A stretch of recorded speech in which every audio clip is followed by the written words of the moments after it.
Chapter 1. Ellicard hopped off the rickety old boat with the day's catch slung across his shoulder. The sea-worn planks of the dock creaked as he bent down to tie up his father's boat. "Tie the knot tight, Ellicard. Last thing we need is to have the boat drifting away. Storms haven't been too kind to Ravenshore of late," the boy's father said sternly. Ellicard peered out toward the horizon. Winds blew through his dirty blonde hair. Dark, heavy clouds were rolling in from the eastern sea, and the air was laden with moisture. A cool, salty film lined Ellicard's fair skin. His elven ears perked up as he heard his father call over to him. "Now get those fish to your mother before you scamper off, and be home before dark." "Oh, Pa, but me and Jetta were going to catch fireflies to sell for Ellicard caught himself. Candy wasn't the ideal way to spend his hard-earned coin in his father's eyes. Angus's general store had a selection of the stickiest and most dazzling candy in all of Ravenshore. Not only this, but he also moonlighted as a local alemaster. He traded bubble brew and the best mouth-watering butterscotch for a jar of fireflies. Angus let them go when the children left, but Ellicard didn't know that. Ellicard usually spent the allowance he earned from fishing with his father on peppermint sticks. Not a wise investment, but that was the way of the youth of the old fishing village, and just another reason to keep his traps shut. "For new trousers? A good idea, since you've run those worn." His father hid a smile as he gave his son a roguish wink, while stroking his bushy dark red beard. "Now hurry up now. I'll convince your mother about extending your curfew since you're planning a business venture with Jetta." "Thanks, Pa." "Celine, I'm home. What's for dinner?" River called out as he entered the small cottage. "River, don't you dare enter this house without taking off those boots. You know they stink this home of fish, and I won't have it anymore." River smirked, setting his rubber boots outside the door before hanging his long coat on a hook. They'd been married for 24 years, and every day she scolded him for not taking off his boots. That's why he never did it. He likes consistency in his life. The cottage was small but cozy. Shafts of light illuminated the old shelves that held wooden figurines. River carved them himself for his wife when they were just children themselves. A carving of a stag or mermaid was a surefire way to swoon Celine in their youth. These days they collected dust on the shelves, but they also have quite a collection of memories within them as well. Ellicard went off in a hurry, gave me a line of fish, pecked my cheek with a kiss, and was gone, Celine said with a slight quiver in her voice. "Well, they won't pick him this year. They didn't last time. He's small and skinny. They'll pick the blacksmith's apprentice, but not Ellicard." River walked over to comfort his wife. She embraced him and began to sob. Another visit by the black rabbits fast approached, and each time she struggled more and more to keep herself from falling apart. "Why do they have to come here?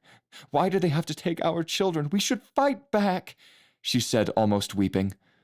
River rubbed her back gently, attempting to calm her down. "They protect our town and many others. Our country doesn't have an army. We're all unfit to fight. We are tradesmen, not warriors. Leave the fighting to them. They take our kids and turn them into—" "Criminals," Celine interrupted.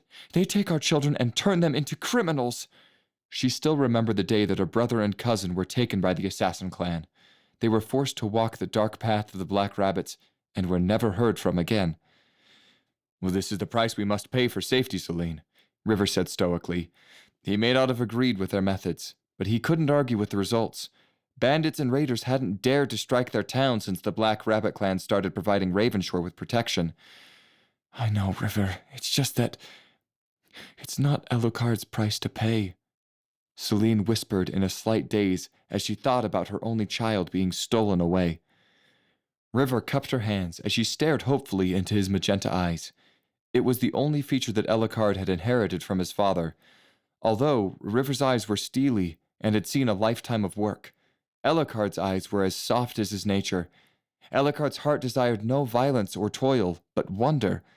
He was a child, not a soldier. "Celine, he won't be picked," River reassured her. "They'll see as no killer, no assassin, and he'll be passed by." Celine was quiet. She believed him, not because she knew he was right, but that she needed the hope he was giving her, the same hope that had sustained her for the last 4 years. "River, I just can't do this much longer," Celine sobbed. Oh, come now. We have to be strong for him. For Alucard, River said softly, yet he didn't know if he believed the words himself. Alucard dashed down the gravel roads of Ravenshore. The small fishing village had been the only home he'd ever known. He passed by the old tavern that was down the alley from his house. It reeked of ale and the salty sweat of the sailors that occupied its stools. Alucard wrinkled his nose as he hurried past it and whipped around the corner. He heard the clanking of the blacksmith's hammer as he and his apprentice worked on various iron wares. The town was especially bustling recently, from the good catches over the past few weeks. New travelers stabled their horses by the Calming Tide Inn, and Alucard watched them get settled. Many had traveled a fair distance to taste the only Sprite Moss chowder on the azure coast of the eastern sea. Alucard ran past the old schoolhouse before finally getting to the outskirts of Ravenshore. He slowed to a walk as he reached the old willow tree with its long drooping branches that hung over a tiny pond that had formed from an inlet. This was where he and Jetta spent the majority of their time together. "You're late," a small girl said, doing her best to look angry with her skinny arms folded across her chest and her face squished up in a pout. She was about 2 years younger than him. Her auburn hair was wild and messy, a stark contrast to when Alucard first met her. When they were toddlers, Jetta was a squeaky clean girl with her hair always tied in a yellow ribbon. She would never dare to get her favorite dresses dirty, or any dress for that matter. They were all her favorite. However, over time, her exposure to the rambunctious Alucard caused Jetta to come out of her shell. From then on, it would be Alucard who would need to keep up with her.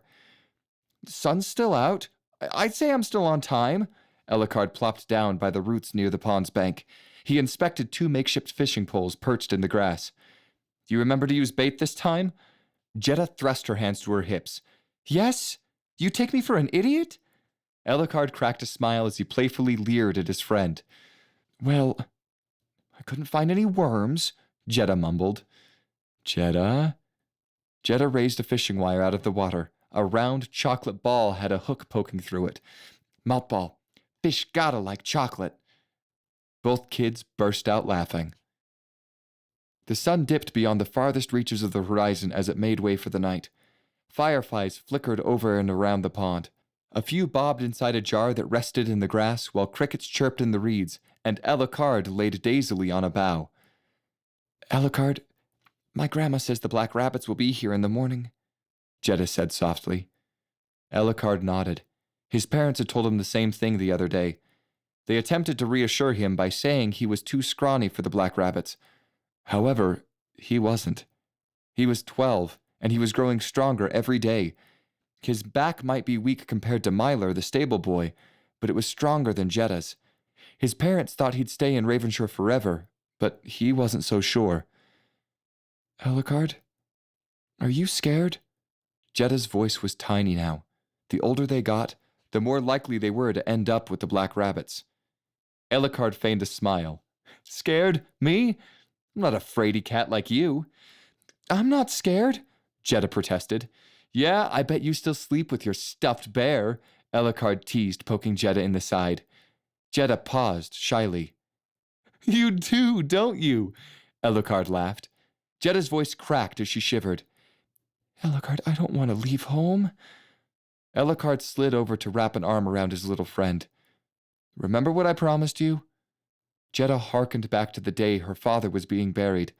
It was only 3 years ago, but she was still old enough to experience the pain of losing a parent. She remembered how her mother couldn't handle the sudden loss of her husband, and how she failed to take care of Jetta. Even though her grandmother took her in, it was Alucard that made Jetta feel safe. It was he who made her feel like everything would be all right. "You said you'd always be there for me," she said in a still, small voice. Alucard nodded, hugging her tighter. "I meant that promise. No matter what happens tomorrow, we'll still be together, and I'll always be there for you." Jetta's smile brightened, once again comforted by her best friend. "Thank you, Alucard." "Come again?" Dest stared blankly at the trio of bandits. Her comrades scanned the scene as they sized up their situation. The bandits were clad in green leather tunics with iron rivets studded along the seams. 2 of them stood by their horses, blocking the wagon's path. The third pointed his dagger at Dest's face. "This here's our road you'll be using. Got to pay a tax in if you want to pass," The bandit spat. Des looked back at the two men in her wagon. Vemrick smiled thinly. The other did not look amused.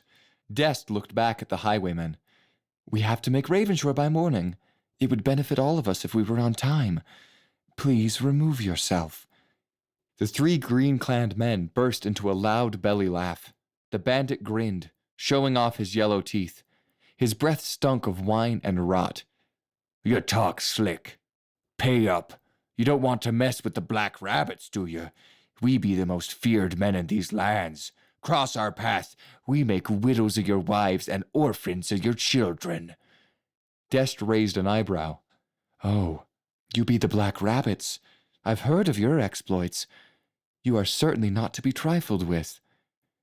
Vemrick was a bit younger than Dest. He slicked back his red hair and twitched his elven ears. He nudged his companion before poking his head out next to Desk. You know, Dest, we should pay these fine men.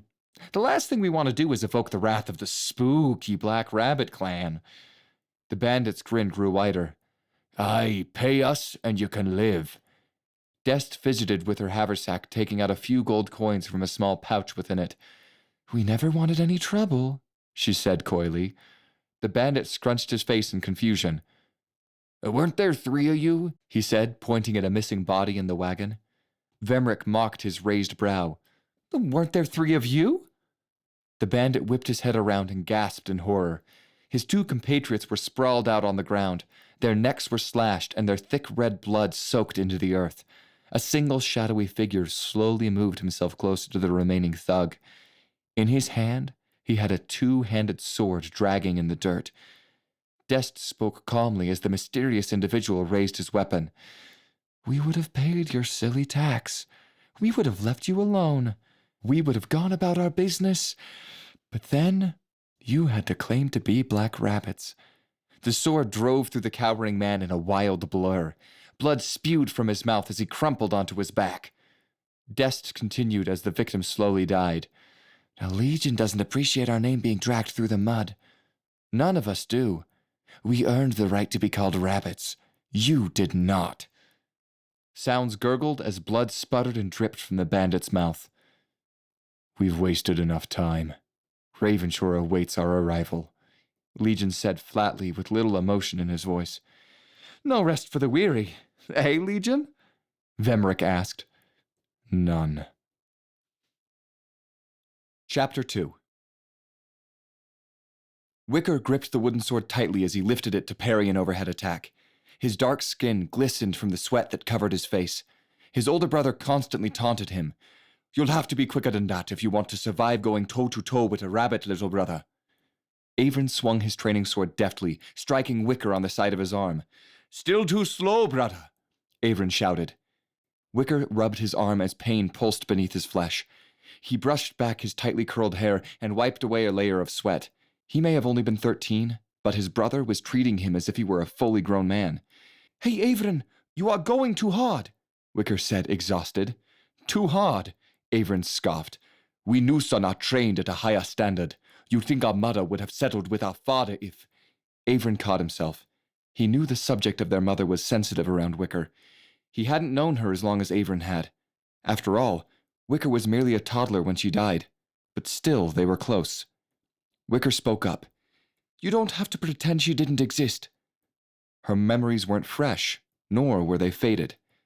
Avron grinned awkwardly. You think I am going hard on you? Mother's training was so hard on me that my hands were bloodied and blistered from holding on to the training sword. He laughed. I wasn't allowed to call her mother either. It was Lieutenant Cutter. He was quieter now as he recalled his mother's face. Lieutenant Vivian Cutter. Avron? Wicker prodded his brother, who was clearly lost in thought. Right. Back to training, little brother. Avron's white cloak danced in the breeze of his flowing movements, in sync with his long, dreaded hair. He spun on his heel, whipping the practice sword around, glancing across the back of his younger brother's tunic. You're still not getting it. Stop trying to overanalyze my steps and pay attention to the blade in my hand, Wicker. The white cloaks will never accept such sloppy swordsmanship. Just because our father is Captain Marcus Newson doesn't mean we get special treatment. Wickers took a step forward. This was his daily routine for the last 2 years. After breakfast, he would practice swordsmanship and footwork. He would endure the bombardment of lectures and insults from Avron, and later he would receive lessons on politics and history from his father. All this was so that he could earn a white cloak of his very own. It was a family tradition, the only family tradition he'd ever known. A sharp rap to the side of Wicker's head snapped him out of his thoughts. Dead again, Wicker. Are you even trying? Wicker rubbed the side of his head. Let's go again. I think I am getting the hang of this. Avron barreled toward him, whipping the training sword over his brother's head. Wicker barely managed to block it in time. Avron pressed his weight down until Wicker's legs buckled down and into a kneeling position. Avron knocked his younger brother onto his back before pressing his foot down on his chest. You were saying? He said jokingly. Why do the elves even need us? Why can't they just defend themselves and go through all this training instead of me? Wicker roared in frustration. Avron tossed his brother a water skin before taking a seat on a nearby stump. Father hasn't covered Long Whisper politics yet? Wicker shook his head after inhaling a mouthful of fresh stream water. History of the human nations. Not much on the elves. He talked about his time in Alva? Avron said, cracking a wide smile. Nothing specific, just about the history of the war between the Queen of Chains and the Gladiator King. Why? Is that important to Long Whisper? Isn't Alva in the desert realm of Scorch? No, they aren't related. I was just curious how much Father had told you about our roots. Wicker edged closer to his older brother. I know Mother and Father are from the desert lands of Scorch, but did Father fight in Alva? Did Mother? Why did they leave for Varys? It is such a long trek to the realm of Cyprus. Avron shook his head. Forget that I brought it up. It's a long tale, and we don't have time for that kind of talk. Let me answer your original question, and you can have Father tell you everything else. Avron took out a small leather pouch of deer jerky before giving Wicker a quick lesson. About 30 or 40 years ago, Long Whisper was a land that was occupied by various tribes of elves.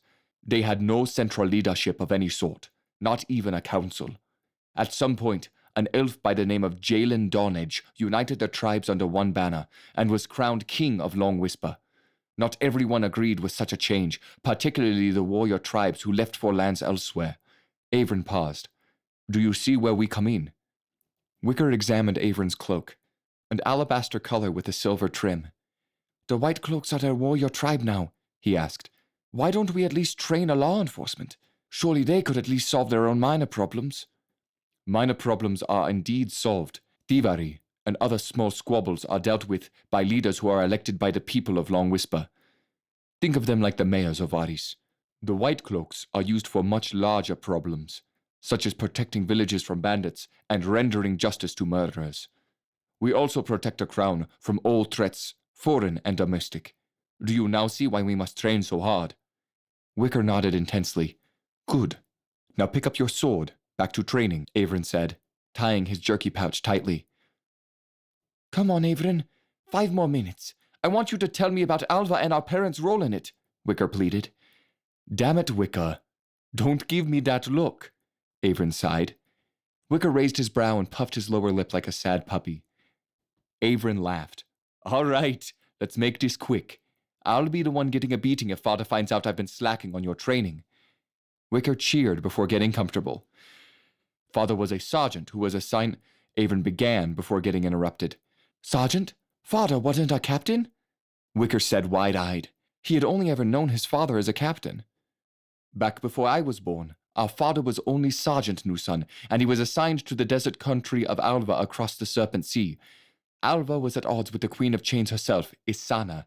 Alva's leader was Traven, who was the Gladiator King, Wicker interrupted, happy to show he learned something from his lessons on political history. That's right, little brother, now quit interrupting, else this story will take until sundown to tell. Avron waited to see if Wicker was going to sit quietly before continuing. Isana was declaring war on Alva, and our guild was chosen to assist King Traven. At the time, Father was to serve under Lieutenant Vivian Cutter. Mother, Wicker whispered in awe of the story. Annoyed, Avron briefly glared at Wicker. They fought countless battles together until one day Marcus was grievously injured in an ambush during a routine patrol. Vivian was the only other one left alive. She fought tooth and nail and dragged him into a nearby nomad camp. There they stayed for months until Marcus was ready enough to walk back to base. Wicker's face was plastered with wonder. His father never told him war stories. Is this where Mother and Father fell in love? Averin chuckled. Oh, not at first. She saw him as a nuisance for being so easily injured, but over time, the new sun charm worked its magic. But he didn't stay in Alva.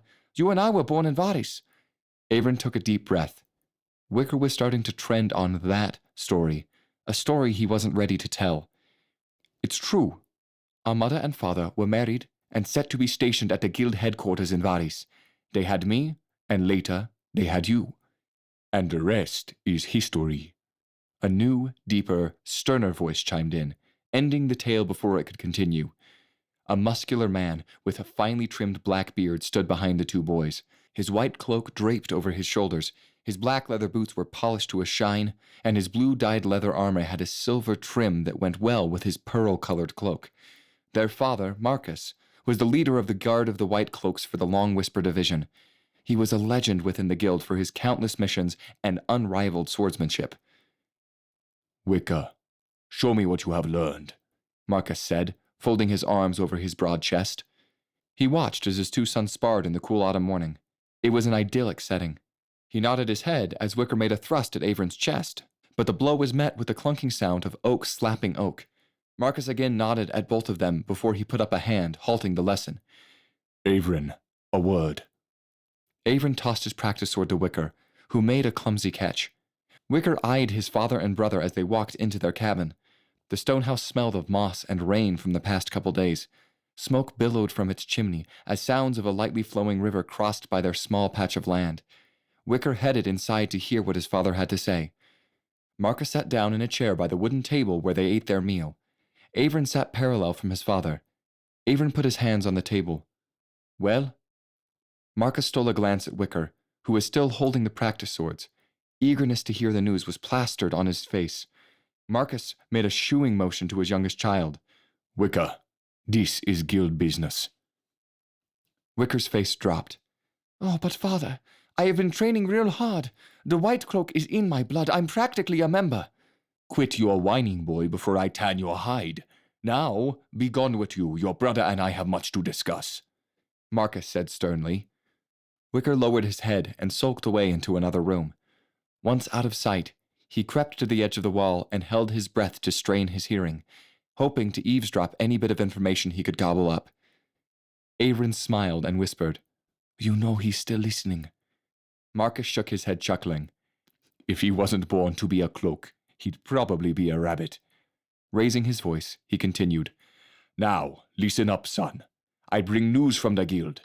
King Jalen requests more cloaks. The city he's building around the elven home tree needs more security. I want you to take over leadership there, while I stay here to finish Wicker's training.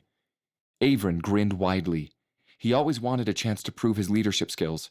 Although he wasn't taking over the guild, this was a step in that direction. You want me to take over your duties in Lost Dawns? Father, I am honored. I won't let you down. See that you don't. Also, more importantly, be careful. You shouldn't trust half of those elven lords. Not all of them wanted to unite the tribes, let alone build a city around that tree of theirs. You suspected that they've been hiring rabbits? Averin asked. Marcus crossed his arms and nodded. Aye. Though, of the 8 tribes, I know not which one, so suspect all of them until you can manage any proof. When do I leave? Tomorrow at sunrise. So get some good sleep. I've arranged a squad of cloaks to go with you. The roads are dangerous these days. Marcus turned his head to the doorway of the kitchen and living room. Wicker, come in here. Wicker jumped a bit, not knowing his father knew he was there. He poked his head around the wall and shuffled in, hoping he wasn't in trouble. Yes, father? I'll be taking over all your training. Your brother is leaving on a mission to Lost Dawns. Go prepare dinner. This will be the last meal we'll have as a family for a long time. Chapter 3. Do you feel it, grandchild? It flows through the earth as it would flow through your soul. It is the essence of life. It is the Magi. Do you feel it? Coda strained his hands as he spread his fingers, reaching for any synapse of Magi that might exist in the ground. Sweat beaded down the side of his face as he struggled. Grandfather, I don't feel it. The ancient elf threw back his massive deep blue cape to reach for his grandson's hand. Let me help you. Together, we are bound by blood. Feel what I feel. See what I see. A jolt of energy spasmed up the young elf's arm as a flash of vivid lights blinded him, turning his vibrant blue eyes to a pale white. A sound hummed as it bounced through his long ears. Then it all went quiet. The lights faded until he could only see the old, twisting forest. His hand felt as if he were in a warm bath, relaxing, calm, tranquil. Do you feel it? His mentor asked again. I do. I feel it. His grandfather released Coda's hand. Concentrate. Do as I say. Concentrate, young one. Do you still feel it? Coda melded his mind with the aether's steady flow. Yes, I still feel it. His grandfather nodded. Hold on to it. Envelop it into your hand and embrace it. A fluxing shape of light transversed through Coda's body. His eyes gaped open with awe. Grandfather Zyle, what do I do with it? Coda asked, somewhat frightened. Wield it carefully, grandchild. It is volatile in this form, for it is pure and raw. Quickly, pass it to me. Coda gingerly locked fingers with Zyle, and the magic rapidly passed over to the more experienced elf. Raw magic is found only in the rarest of mana streams within our world. Only a true master can tame it. Magic that a mage uses is not in its raw form, but bred over countless generations. It is weaker in nature, but much more malleable than its raw brethren. Zyle shot his hand out toward the sky. The magic sparkled in a brilliant shower of lights before firing into the air and exploding in a crack of energy. Coda gasped at the display. Amazing. The old elf hid a smile within his cowl. You are not the first to be amazed by such power. Coda turned away from the remnants of the spectacle. My father and Uncle Tull? Zyle waved a hand in dismissal. If only my sons had half the interest in the Magi as you do. No, I speak of my first two students, boys no younger than 14, about your age, Coda. Coda looked up inquisitively.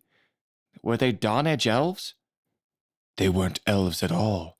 That was my first mistake, but not my biggest. Teaching them anything was my greatest failure.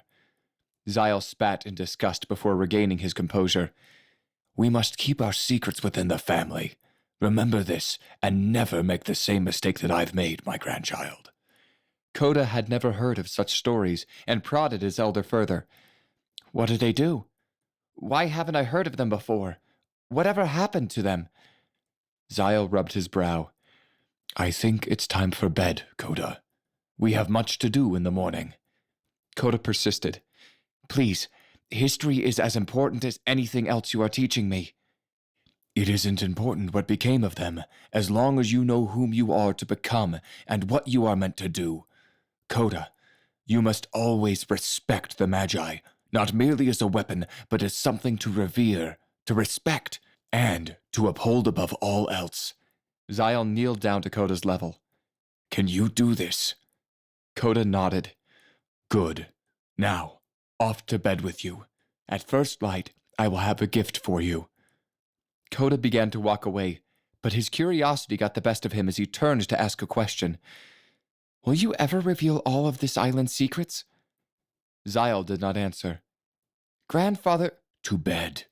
Now. Zyle walked into the shadow of the forest, leaving Coda without an answer. The sun rose as the young elf boy was shaken awake. His grandfather's silver and white braided beard tickled Coda's nose as he shifted from a sleepy daze. Rise, grandchild. They will not wait any longer for you to make a choice, Zyle said excitedly. Coda groggily rubbed his eyes as he sat up in his moss-pile bedding. He tied his long golden hair in a braid, keeping his bangs and strands behind his ears. The cave was still dark, but a dim fire glinted off the many crystal shards that jutted from the stone walls. Who? Zyle smirked. Follow and see. The forest of the Isle of Nashun was the most lush forest in all of Long Whisper. Its ancient trees twisted and wove its roots among each other, forming intricate paths. Moss dangled from the boughs as will-o'-wisps floated within the cool mist. Streams that trickled into tiny ponds carved through the grass, creating several banks. Each bank was blanketed in wild flowers and clovers. In the distance, the cracking sound of wood twisting and turning could be heard, echoing through the deeper parts of the forest. For deep in the belly of the forest lie mythical beasts never seen by the elven eye. According to many tall tales, unicorns, drakes, and hippogriffs are said to take up shelter in the depths of Nashun. The wolves of the Eclipse are a special breed of wolf that are infused with magi. Their fur coats come in all sorts of exotic colors and patterns. Their blood is so potent with magic that it flares from their eyes. A litter of cubs was born a few months ago. They await for you to choose a familiar.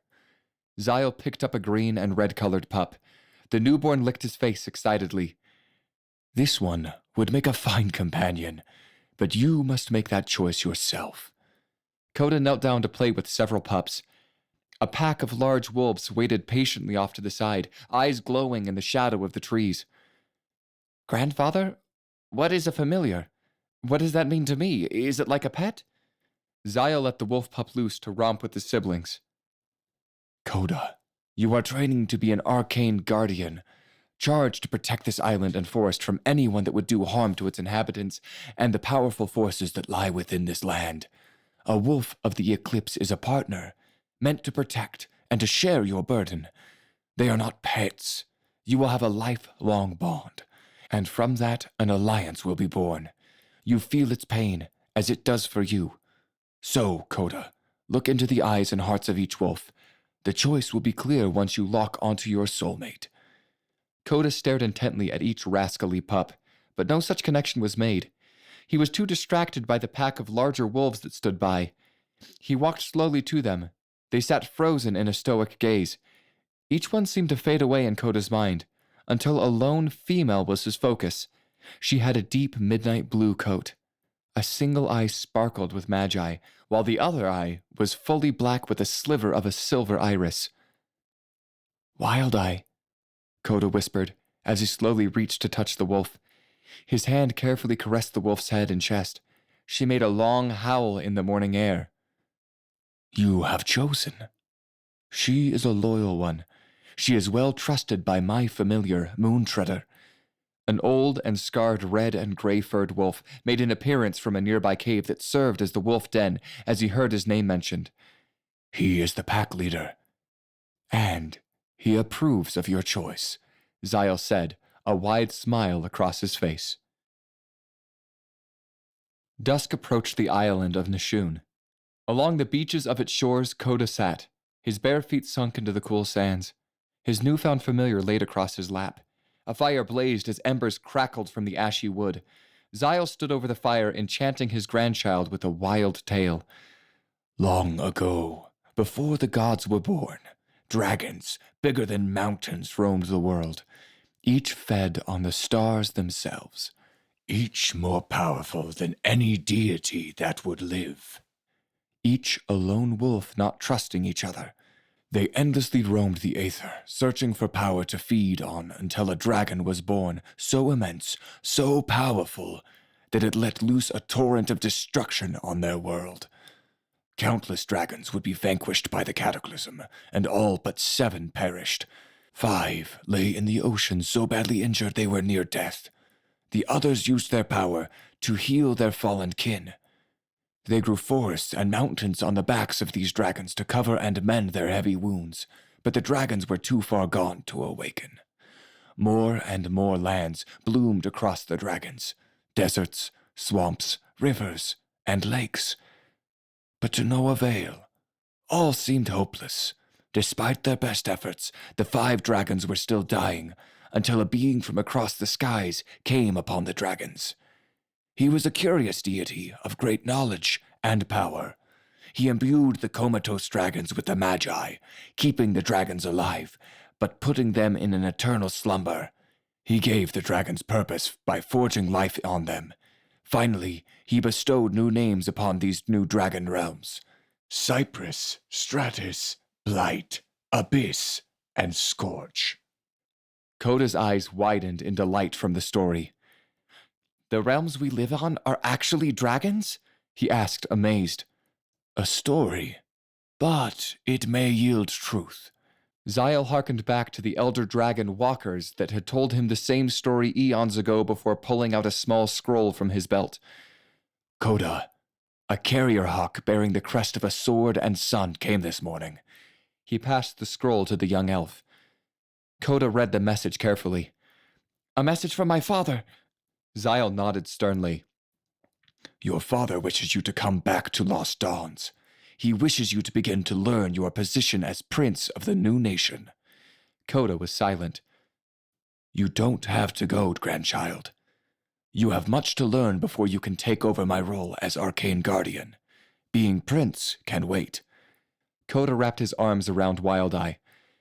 I have not been home in nearly 5 years. I have not seen nor talked to him during that time. I miss him, but he does not understand the importance of your training. He never did, nor did his brother. I urge you to stay. Coda hung his head. I know you do, but becoming an Arcane Guardian is a lifelong commitment. I need to see him. It will only be a couple years. Then I'll be back, I promise. Zyle lifted his chin. Both his sons left the island and the path of becoming Arcane Guardians. Neither had interest in the forest's history or many secrets, but Coda was different. He relished in magic and the lore behind it. He would be back. Zyle knew this. Go, grandchild. Be with your father. Learn about your people. Then return to me and continue the path to your destiny. Coda hugged Wildeye in a fit of excitement, but then gasped.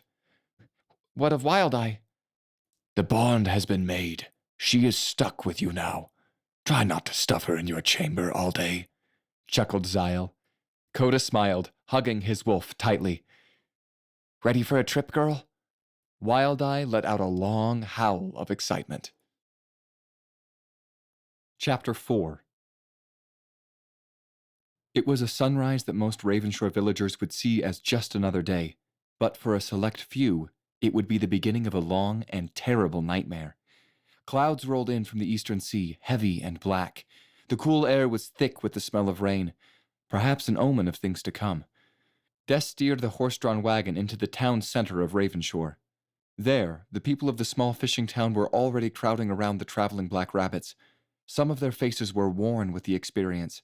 Others wore a scowl of distaste. Mothers hugged their children tightly as if this was the last time they'd see their offspring. Denizens of Ravenshore, we are representatives of the Black Rabbit clan. The time has come to call upon your town to help serve our deity Alana and our clan. But it is also your chance to help serve your town, your family, and yourselves, Dest said. No one dared to speak out. In the beginning, there were hints of protest, but the clan truly did keep the bandits at bay. Dest, Vemrick, and Legion hopped down and started to grab the young children and line them up. Dest continued to address the people as she worked. Your cooperation is greatly appreciated, and this won't take long. Have your children line up quickly and quietly so that we can begin the inspection. Standing up straight in the line, the children of Ravenshore stood side by side with anxious faces, waiting for the Black Rabbit clan to take their pick of new recruits. Their mothers sobbed, watching as their fearful children flinched while being prodded and inspected for any flaw that would hinder their training. The recruiters moved down the line, either denying a potential recruit or taking them out of the line and ushering them into the horse-drawn cart. Elicard held Jetta's hand tightly. He looked into her face and whispered assurances that they wouldn't be picked, not this year. Jetta nodded, too stricken with fear to say anything. Despite his own promises, he still had a nagging doubt in the back of his mind that pestered him like a mosquito. He couldn't doubt that this could be the year he was picked. He shook away these negative thoughts. He needed courage now. Courage that they would get through this, that for another year they would be free to fish, chase ladybugs, and sleep under the shade. Elicard squeezed her hand tighter as the recruiter stepped closer. Eventually, he stepped in front of Jetta. The small girl squeaked as his face loomed closely in front of hers. He pawed her tiny shoulders and picked up her arms and hands. He looked into her wide, innocent eyes and shook his head. No good.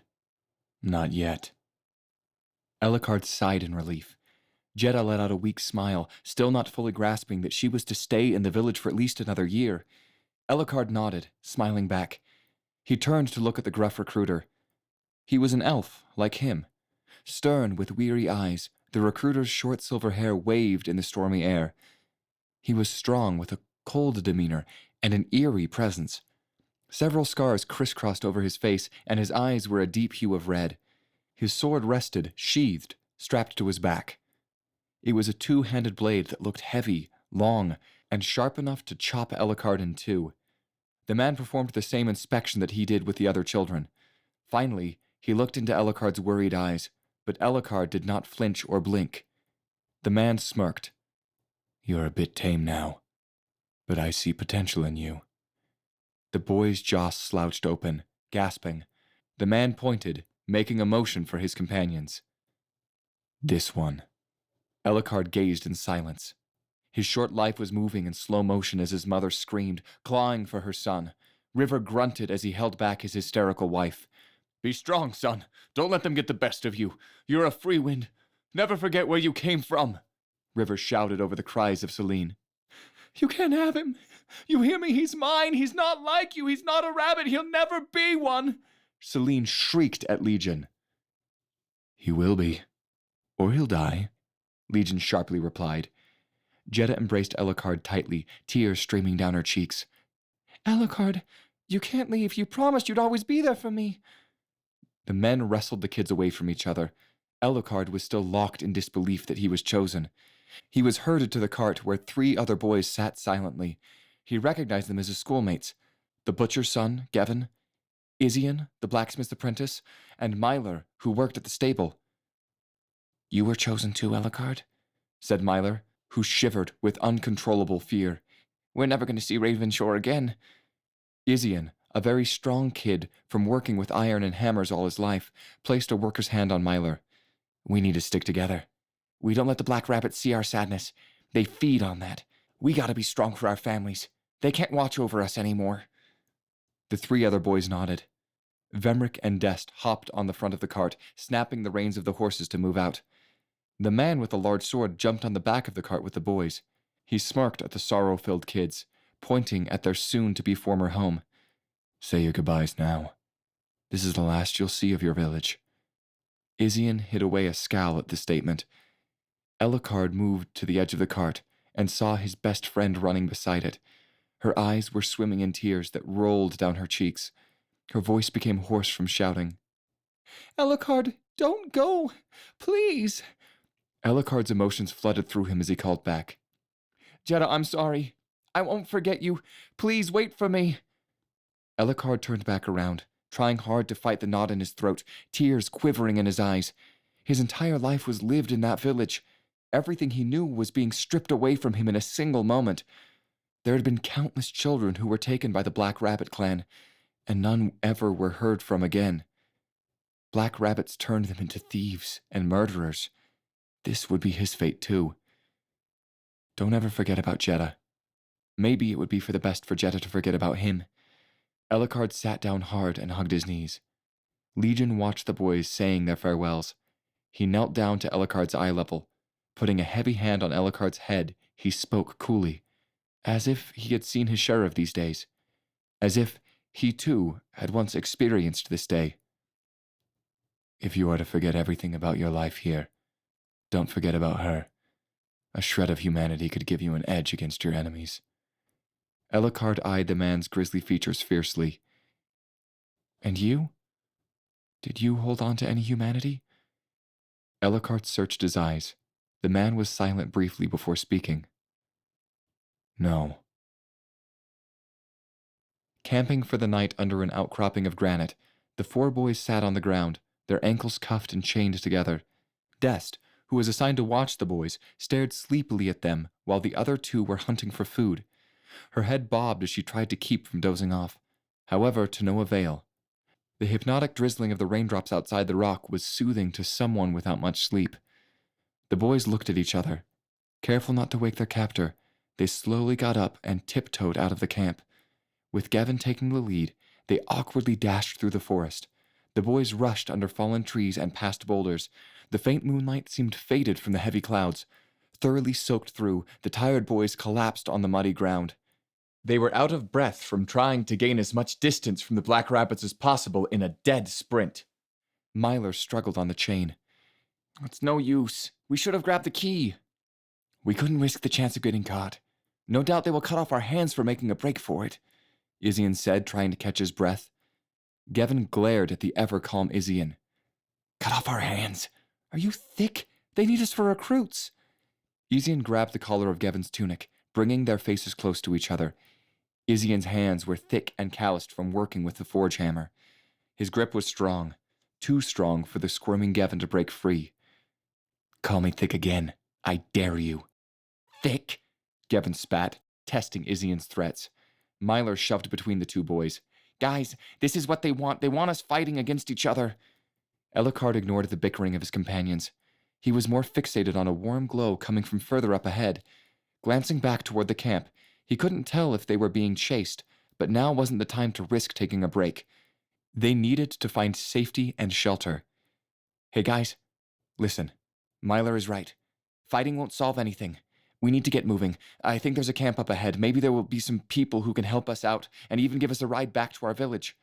Izian and Gavin glared at each other, but both nodded in agreement. A truce between the two seemed best. They picked up the pace and headed for the light in the forest. Their legs were sore from the weight of their wet trousers and the iron chains shackled to their ankles, but they trudged on. Dest sat up from pretending to be asleep.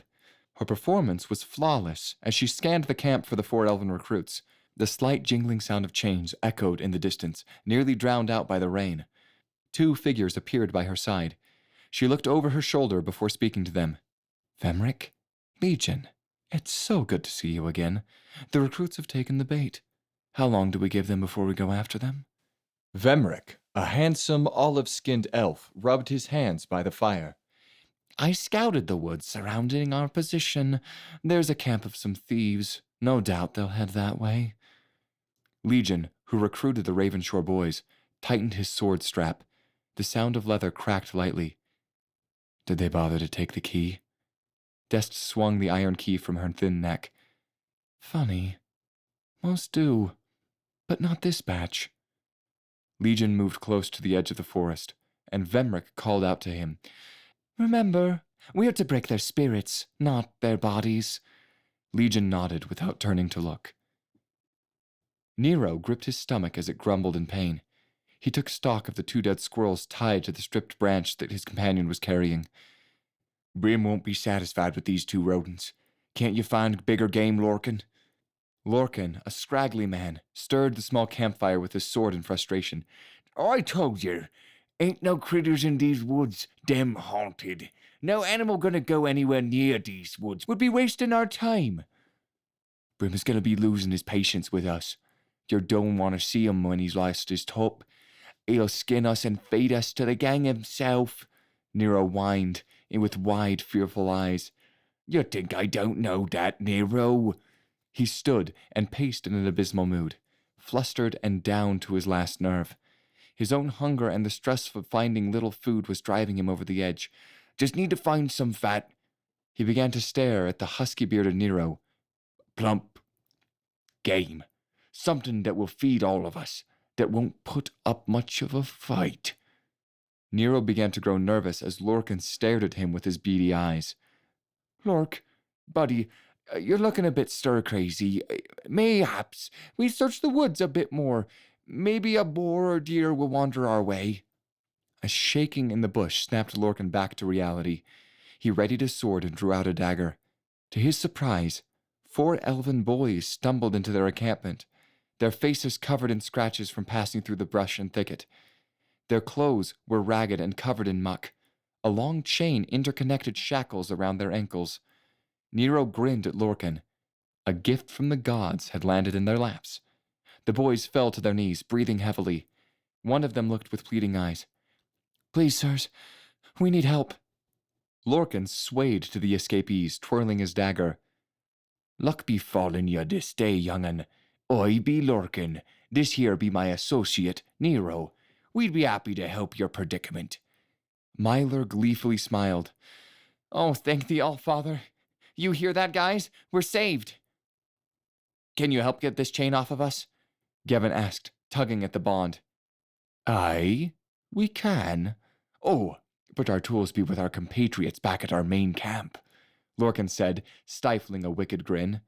The four boys looked at each other and hesitantly agreed. Ellicott spoke up. Can you lead us there? We would greatly appreciate any help you can give us. Nero and Lorcan smiled and bowed.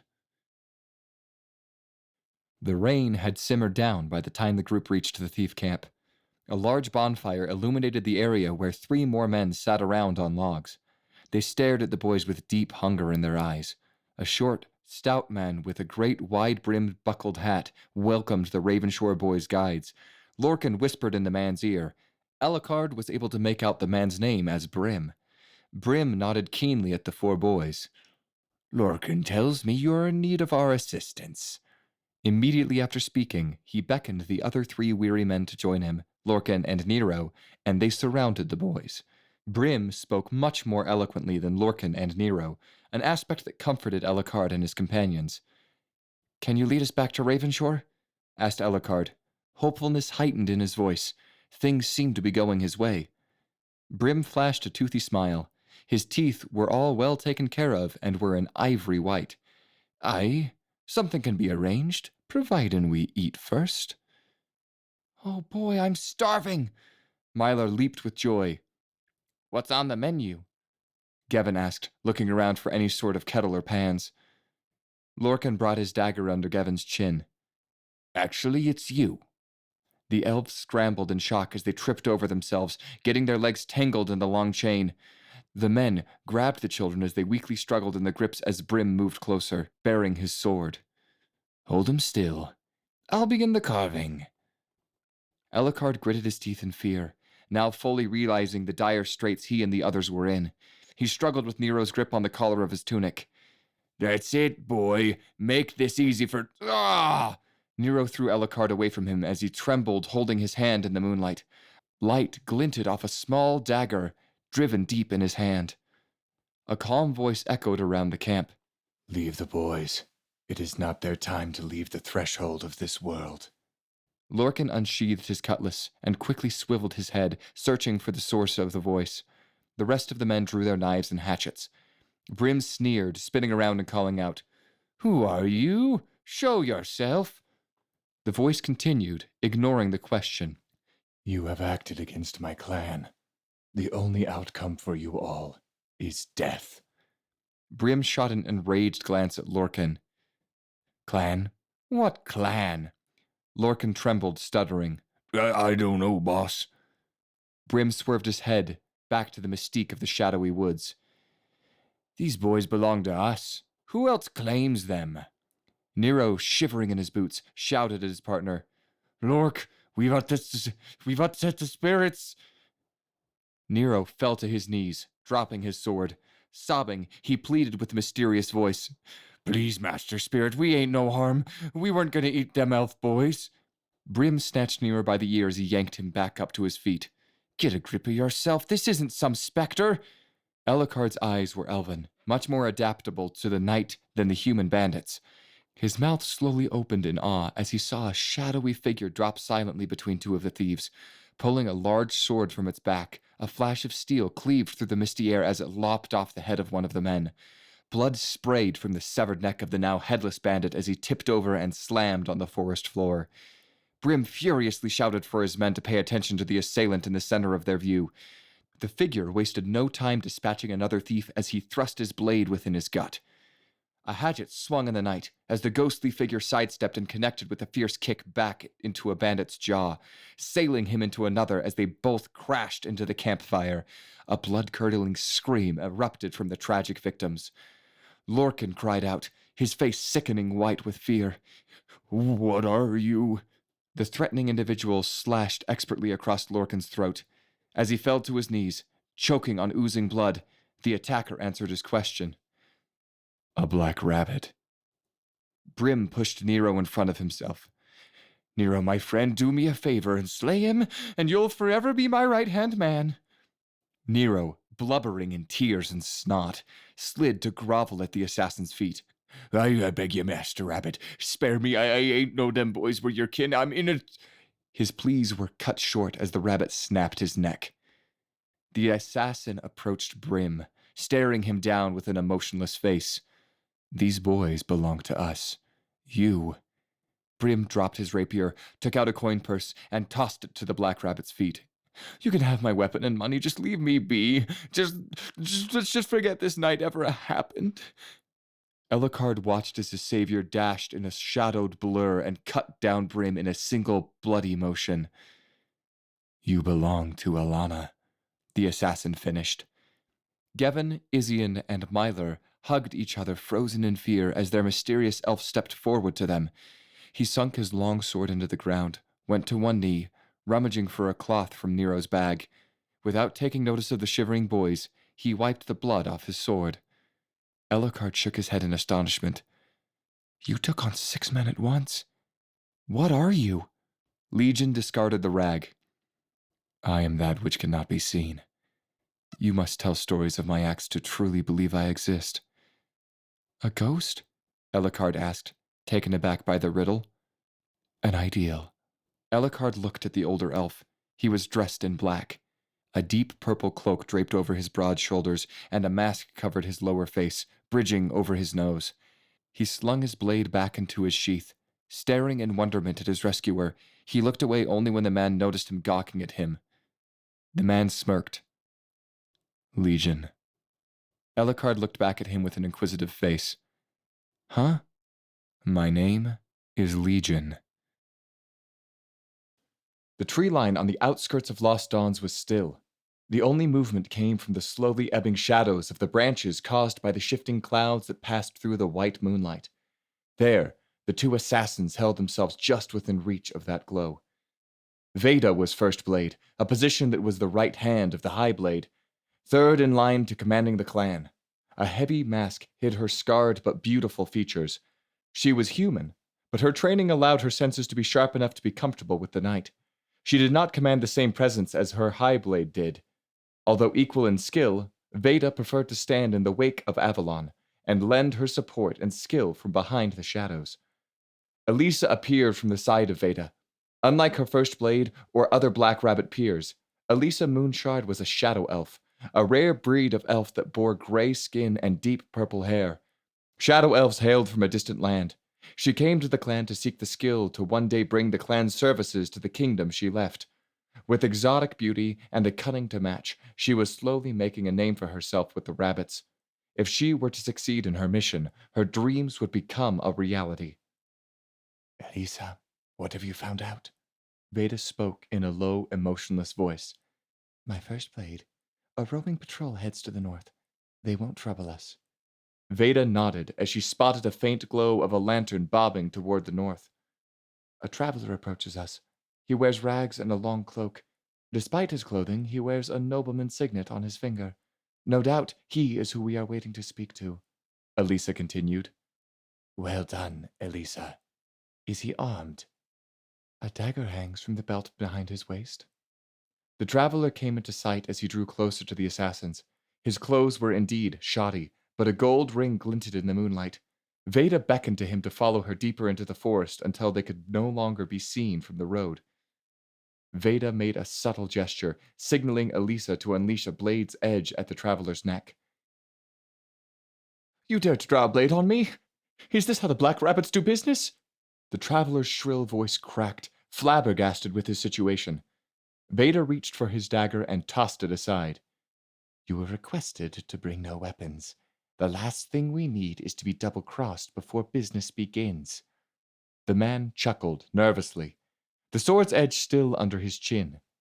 What I'm about to pay you is for treason against my king. The least I should be allowed to do is arm myself. Elisa, let him go. Veda waited for her companion to sheath her blade, then returned to her side. Your signet. It's not of the 8. We were under the impression that one of the 8 tribes would be hiring us. The traveler fidgeted with his ring. I'm of a lesser house, but a nobleman all the same. However, you are correct. One of the 8 does wish your services. Which?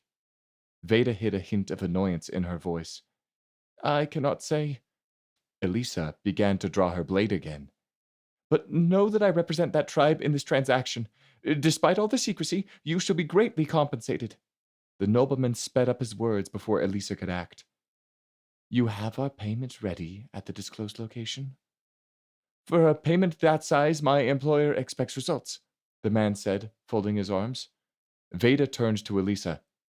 Are you sure you want to do this mission alone? The city is large. There's no shame in asking for help. First Blade, I work best alone. No chance for someone to get captured and spill my secrets. A bigger city just means more places to hide and strike. To rely on just myself, I can do.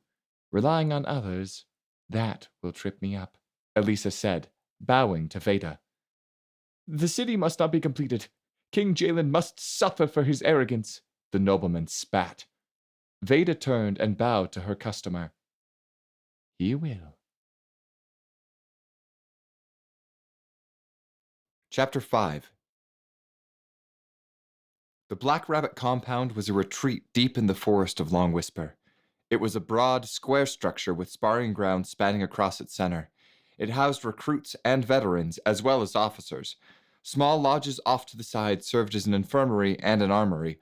Bordering the compound were various training grounds, and set down a secluded path was a small temple dedicated to the clan's patron deity, Alana. Past that, a waterfall poured into a river that fed into the city of Lost Dawns. However, the compound served as more than just a military training base. The stalwart fortress of the Black Rabbits also contained a school where the younger recruits were educated in the complex politics and history of the realms. The clan itself was headed by 3 figures: the Silent Master, High Blade, and First Blade. The Silent Master was rarely seen and ruled the clan from the shadows, and did not make an appearance unless it was truly needed. Most commands came from the High Blade or the First Blade, who served as their lieutenant. The Ravenshire recruits joined a set of recruits from other villages as they lined up in front of a few men. The other boys and girls were just as terrified as Ellicard and his fellow villagers. The children cowered and sniveled as the Black Rabbit veterans snickered and smiled at them. A loud, aggressive command broke through their midst. "Shut up and listen," the man said, pacing by the recruits. He wore a tight black vest with silver buckles. His arms were bulky and muscular and bare, except for the swirling pattern of intricate tattoos that wrapped around his bicep. "Welcome to your new home, kiddies. Your old home is just a fragment of glass that in time will be crushed into a fine powder to be blown away by the wind." "Says you!" cried a rebellious recruit. No sooner had the words escaped his mouth than he was left sprawled out on the ground by a swift, heavy fist.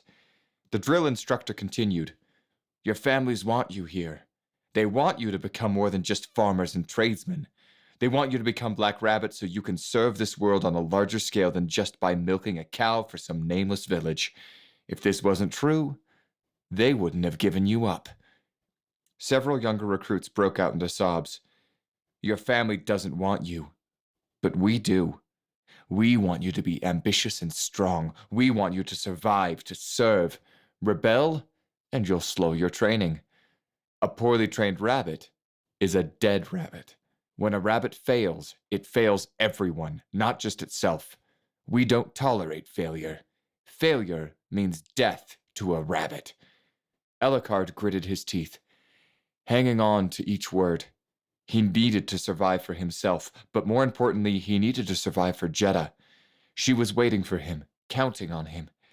The instructor pointed his finger at Ellicard's chest. "You. Where is home for you?" "Ravenshire—" Ellicard started, but was violently interrupted by a fast punch to his gut. He agonized in pain as he coughed and sucked in air. "Do you not listen, boy? This is your home." The instructor loomed over the crippled Ellicard. "Help him up," he said, commanding Myler and Gavin. "You'll be divided into classes and given instructions. They'll teach you how to both handle weapons and use your body as a weapon. You'll learn to harness silence and shadows. We'll educate you on politics and how to manipulate the weak-minded. By the time we're done with you, you'll be why children are afraid of the dark." You'd better not be taking a nap, Myler. Get off your stomach and finish that push-up, Baines shouted. Ellicard and the Ravenshore boys were under the watchful eyes of the Blade brothers, Ridge and Baines. The two instructors were brutal, and Ellicard's first week in the compound proved to be relentlessly agonizing. His first week was stamina training, building up strength and speed so that he could take more and more physical punishment each day. His teachers were two humans named Baines and Ridge. They were well built and wore black leather armor with gray masks that covered up the lower parts of their face. Baines had black hair that he had styled in a spiky mohawk, while Ridge had blonde hair that he tied in a long braid that fell down his back. They were Blade brothers, bound by the sword instead of blood, partners that knew each other well. I can't lift my body, Drill Instructor Baines. Myler spat a mixture of words, sweat, and saliva as he collapsed from sheer exhaustion. Baines grabbed a tuft of the boy's chestnut hair and forced him to pull his body upward. Get to your feet, recruit, you disgust me! Izian had been holding back his spite and frustration for the Black Rabbits all week long. He saw himself as the leader of their small crew, and he considered each of the three to be his brothers. Each day his nerves were pushed a bit further, and each day he swallowed the humiliation cast by the two instructors. However, now the ward was cracking, and he couldn't take it anymore. I'm going to stand up to them, he whispered to Gavin, who was standing to his side in the formation. Izian, don't even think about it, hissed back to Gavin. Izian stepped forward from the line of recruits. His actions were immediately spotted by Ridge, who asked, You have something to say, Recruit Izian? I've had enough of your bullying in this life. I'm going home and my friends are coming with me. Ridge nodded, as if he was in understanding with his words. He walked up to Izian and looked down into the boy's eyes. You've got guts, kid, but you won't leave. You know why? Izian didn't flinch. Why's that? Ridge placed a firm hand on his shoulder and gently spoke in his ear. Your friends won't follow you. Baines called for Gavin, Myler, and Ellicard to come front and center. All three stared blankly at Izian. Well, Ravenshore recruits, will you be leaving us to join your leader? Asked Baines, with a thick helping of mockery hanging in his voice. All three bowed their heads to look away from their friend. Izian was crushed. Guys, come on, we have to leave. Our families are waiting for us, Izian pleaded. They fear us more than they respect you, recruit, Ridge said while chuckling. Myler, you don't want to be here. Come now, I can protect you. Let's go home. Izian was trying to reach Myler's thoughts. You can't protect us, Izian. We tried to escape, and if it weren't for Legion, we'd have been dead. There's no leaving the rabbits. No one has. No one will, Gavin asserted. Izian ran to Ellicard. Ellicard, think of Jeddah. Ellicard looked at Izian with sorrow in his eyes. Izian's words stung him. Of course he thought of Jeddah. That's all he had ever thought about since he was brought to this dark place. But it was the reality of the situation that nailed him down. The Black Rabbits were a strong gale that could not be broken through. If he was going to see Jeddah or his home ever again, he needed to survive the storm that was set before him. Ellicard, let's get out of here, Izian tried again. Izian, stop. It's over. They're right, Ellicard said in a low, broken tone. Ridge walked over to Izian. Will you be leaving then? Izian balled his fists and fought back tears. The weight of his situation came crashing down on him, but he tried to stay strong for the other recruits. I won't leave my friends behind, he said as he fell back into line. A wise choice, Izian, Ridge said. Now, let's continue. 100 crunches, then 50 laps around the compound.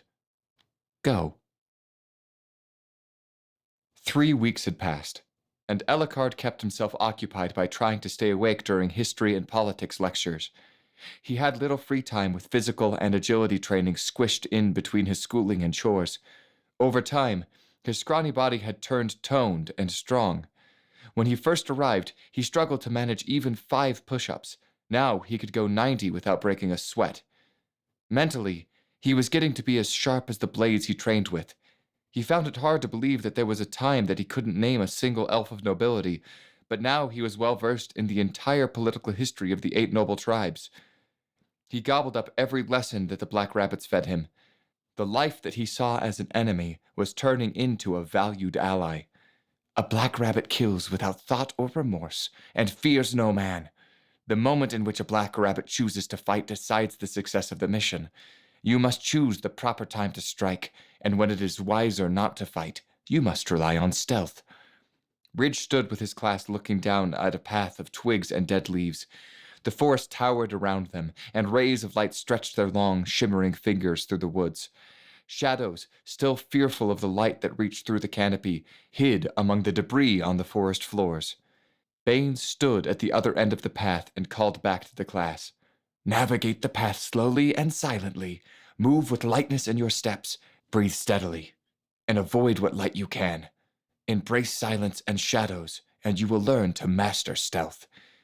Ridge shoved a recruit forward. Recruit Krev, you first. Krev took a single step on a twig and it broke under his weight. A resounding snap echoed in the woods. Krev instantly fell to a knee as a leather strap whipped across his back. An incentive not to fail, Ridge said as he recoiled the leather whip. He turned to the rest of the students. Begin. Night turned to morning as the recruits gingerly moved through the path. Ellicard winced, his back raw from his share of failures, but took note of all that went wrong and practiced to overcome each flaw found in his technique. After a couple of days, the recruits were able to pass through the trial with little sound, albeit very slowly, and please their proctors. You've done well, recruits. It would behoove you to practice this course in your free time. The more effort you put into each aspect of your training, the better an assassin you'll become as a whole. A raw-knuckled fist bludgeoned Ellicard in the side of his face. He spun around helplessly as part of his vision went to black. The elven boy collided into the stony ground and blood splattered across the rocks. Recruit Ellicard? What did you do wrong? It had been 2 months since he was taken from Ravenshore and inserted into the Black Rabbit lifestyle. This was the first week of hand-to-hand combat training. Learn to fight with your hands before you can learn to fight with a blade. That's what his instructors told them. Ellicard's hands were tied tightly behind his back, and 30-pound weights were attached to each of his legs. Moving was awkward, but that was all part of the training. He had to learn to avoid getting hit, but not because he feared the hit. His opponent did not bear the same handicap. Ellicard had been hit. A lot. His nose was broken, his left eye swollen shut, and thick strands of blood stretched down from his chin and clinged to the ground. I let him hit me, Drill Instructor Baines, Ellicard said, spitting out a mouthful of dark blood. Why aren't you unconscious yet, then? This is the 17th hit you've taken to the face. Ellicard was faint from the beating, but he didn't want to give in. Rabbits frowned on weak recruits, and he didn't want to be frowned upon. When his punches hit less like a gentle breeze, maybe then he'll be able to knock me out. The recruits burst with the sound of laughter. Baines shook his head and smiled. Recruit Fallon, are you going to take that from him? Fallon's ears were red to the tip with embarrassment. He watched as the half-aware Ellicard lifted his chin and made kissing sounds that only frustrated him further. No, sir, he cried as he threw a flurry of punches. Ellicard anticipated the barrage of fists. He wasn't just taking hits because he was too weighed down to dodge. He was studying the sloppy attacks of his opponent. Mustering the rest of his energy, Ellicard ducked beneath Fallon's attacks and rushed a knee into his groin. Being as big as Fallon was for a boy, he went down hard from such a severe strike. Ridge untied Ellicard before calling over the medic to look at the boy's mangled face. Tired of being the punching bag, recruit? He chuckled. I was done having him make me look like a failure, answered Ellicard. Well said, recruit. Congratulations, recruits. You've learned the basics of swordsmanship. Some of you have picked it up better than others, so we'll be pairing you off based on your potential skills, Baines said. Hold on, Baines. I say these recruits have earned a bit of fun. Let's see what they really learned. Let's have the two most promising blade wielders among them spar. Ridge looked the batch of anxious recruits over before pointing at Ellicard and Krev. You two, show us what you've got. Ridge tossed the two nervous boys practice blades. It would be very difficult to slice off a limb with blades as dull as these, but the boys could still leave a painful welt if they tried. He walked between the two boys. Give us a show. Ridge held his arm straight for a few seconds, and then raised it quickly into the air, marking the start of the sparring. Ellicard held his blade in an inverted position and poised into a shy defensive state. Krev rushed forward and slashed rapidly at the elf. Ellicard took a quick breath and dodged backwards. Juking to the side, he slid around his opponent and hefted a heavy sidekick to Krev's ribs. The boy went crashing into a tree, rubbing his side. Baines leaned over to Krev's side, inspecting the bruise. He nodded his head. A clean kick, but it won't kill your enemy. Ellicard, show us a killing blow. Ellicard nodded slowly, breathing hard. In the village of Ravenshore, he was the son of a fisherman. He was expected to follow suit, never to take up arms and kill someone. He was Ellicard Freewind, a good kid, with no bright future, but rather a dull, peaceful one. Dull like the blade he held in his hand. However, here his future was one of a killer, being taught to hone a non-existent bloodthirst, being taught to have a keen eye for weakness to exploit. Now his future had a real purpose, and people would depend on him to shape the future of the world. For once in his life he was important, or at least his actions would be important. But first, he needed to get through a sparring match. Ellicard rushed in and delivered a blow of dull iron, whacking against Krev's already bruised side. Krev dropped his blade and held his ribs, taking a knee. Ellicard smiled and bowed to him. Baines patted Ellicard's shoulder. Very good. That strike would have cut through his stomach, spilling his guts. Only divine intervention could have saved him then. And the gods know not to interfere with Black Rabbit's marks. A figure dropped from the branches above and landed by the side of Baines and Ridge. Ellicard immediately recognized him as Legion. He scanned the dirty and beaten faces of the new recruits until landing on a still smiling Ellicard. I've been watching you, boy. You pick things up well. I'd like to spar with you. Legion turned to the instructors. Baines, give Ellicard your blade. Ellicard's smile vanished, and his face spawned a worried look. Taking the sword from Baines, he held the blade firmly in his hand. Legion unsheathed his large sword and hoisted it on top of his shoulder. With his free hand, he beckoned Ellicard to attack him. The crowd of recruits began whispering among themselves as Ellicard stood frozen in fear. Legion's ears drooped in disappointment. Fine. I guess I'll just snap you out of your daze. Quick as a cat, Legion swung his blade in a horizontal arc. The blade was not long enough to reach Ellicard, but the wind still cut into the boy's gut. The impact threw Ellicard backward into a tree, knocking the sword free from his grip. Legion frowned, shaking his head. You had so much promise. Ellicard shook off the momentary dizziness from the blow. Looking down, he pawed the wound across his stomach. An overwhelming feeling of pain set into Ellicard's wound. He doubled over, and dread set in. Dread that there was still much more pain to come. Maybe his life back home was simple, but it didn't involve this level of pain and fear. Tears began to blur his vision. In a flash, Legion closed the distance and lifted Ellicard's frail body higher against the tree. His grip clenched around Ellicard's young elven throat. Ellicard had no choice but to look into Legion's cold eyes. To whom do you pray, Ellicard? Father, God of creation? Shadeo, Goddess of righteousness. Maybe you hate me right now, and want to pray to the God of hate and evil. That's it, isn't it? You want Dalamar to strike me down with the bolt of dark magic? Ellicard could barely breathe, but managed to gargle a weak response. Father. Father, or the All-Father, is who he was raised to pray to. He created the fish that his pa fished. He was a kind deity, and never used his powers to smite those that didn't follow him. Gods that were aligned to him believed in defending peace and prosperity. Legion tightened his grip and threw Ellicard to the ground. Father has abandoned you. All the gods have no love for you now that you are becoming a rabbit, except one. Ellicard wanted to play possum and wish all the pain away. Legion's words were like a stake through his heart, the despair of knowing that all he knew and loved wasn't here to protect him any longer. Ellicard shut his eyes tightly while Legion's words echoed in his mind. All the gods have no love for you now that you're becoming a rabbit, except one.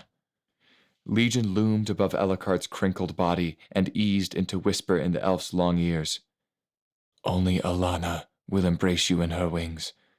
She is the goddess of death, and a black rabbit's only salvation. As a rabbit, you will be given a spot in her army, and with our training, you will live to avoid the roaming plain and will be Alana's messenger of death. However, if you wish to die now, you will die a coward and a disgrace. Ellicard's eyes snapped open, now carefully listening to Legion as he continued. You don't want that, do you? I saw a sense of wonderment in your eyes the night when I rescued you. You want the life of a rabbit. You want to command respect. You want the discipline. You want your life to mean something. Ellicard, it is within your grasp. All of it. But you have to get through this first. You have to prove to us all that you deserve it. Now, get up. Legion's words hit home. Everything he wanted from the Black Rabbit lifestyle was in those choice words. He rose to his feet, ignoring the pain pulsing from the gash on his stomach. He had to prove that he wasn't a child anymore, that he was someone that could protect Jeddah, that he was a rabbit. Gritting his teeth, Ellicard planned his next move. Legion smirked as he narrowed his eyes. He was given that same speech when he was Ellicard's age, and, like Ellicard, it inspired him to take the path that led to a life immersed in the art of Alana, the art of death. Legion positioned himself into an aggressive stance with his sword raised over his head, pointing at his target. He wanted to see if Ellicard was serious now. A deep cut down the shoulder would make or break the young elf. Ellicard, you asked me what I was once. Do you remember what I said? Ellicard shuffled his feet sideways, circling his opponent. He remembered the night very clearly. It was a keystone in his new life. Legion's words were as clear as the sky on a summer's day. You are an ideal. Legion nodded. All black rabbits are eidolons. Anyone can be a killer and assassin. A black rabbit must be more than just a shadow. We must live in one's mind and dreams. We must be the whisper in the ear, the shadow that follows the sun. We are not the reason, but the drive. Are you prepared to become an ideal, Ellicard? I am, Ellicard shouted. Then show me. Legion leaped forward, slashing down with a wide, sundering cut, but Ellicard was anticipating the attack and dove sideways, rolling toward his blade. Ellicard grabbed it and charged headlong, brandishing the weapon. Legion, though taken pleasantly by surprise, didn't allow Ellicard's advance and whipped Ellicard in the face with a hefty roundhouse kick. The boy went down hard. Ellicard growled through his teeth, sucking in the pain. He rolled to the side and narrowly avoided a driving blade to his shoulder. Ellicard jumped up and slashed low at Legion's left leg. Legion dodged nimbly, jumping backward and performing a crisscross of wild slashes that exploded into Ellicard. Blood erupted from the X-like mark on Ellicard's chest. Sliding back, Ellicard fell to a knee, exhausted from the match. Salty sweat dripped from his forehead. Legion walked forward, stopping shy of Ellicard. Do you give in? You were never meant to win this fight. Ellicard tightened his grip on the blade's handle. He took a wild leap, exerting the last of his strength in a final attack. I haven't proven myself yet! Legion was caught off guard from the outburst. His eyes slid to Ellicard's slicing blade and caught it with his hand in mid-swing, as it just grazed his cheek. Had the boy been stronger, the sword would have cut through Legion's hand and slain him where he stood. Ellicard dropped down and collapsed. Legion tossed Ellicard's blade to the ground. As he turned to walk away, he coolly spoke to Ridge. See that the boy receives medical attention. Legion took a glance at Ellicard, who was being helped up by several of his peers. He shook his head with an admiring smile. Legion bowed his head, kneeling in the presence of the High Blade. She was pacing around him, attempting to read why he had requested to see her. Within the quarters was Veda, Avalon's first blade and Blade's sister. Veda leaned against the wall, wondering the same thing. Avalon finally stopped in front of Legion. Word on the wind says that you made a cameo at Baines and Rich's training session today. Is that what this is about? Legion looked up. It was only an hour ago that he was sparring with Ellicard. Within that hour, he thought ceaselessly about the boy's guts and aptitude. With proper molding, he could get to be as proficient as Legion himself was. The clan could harness those skills.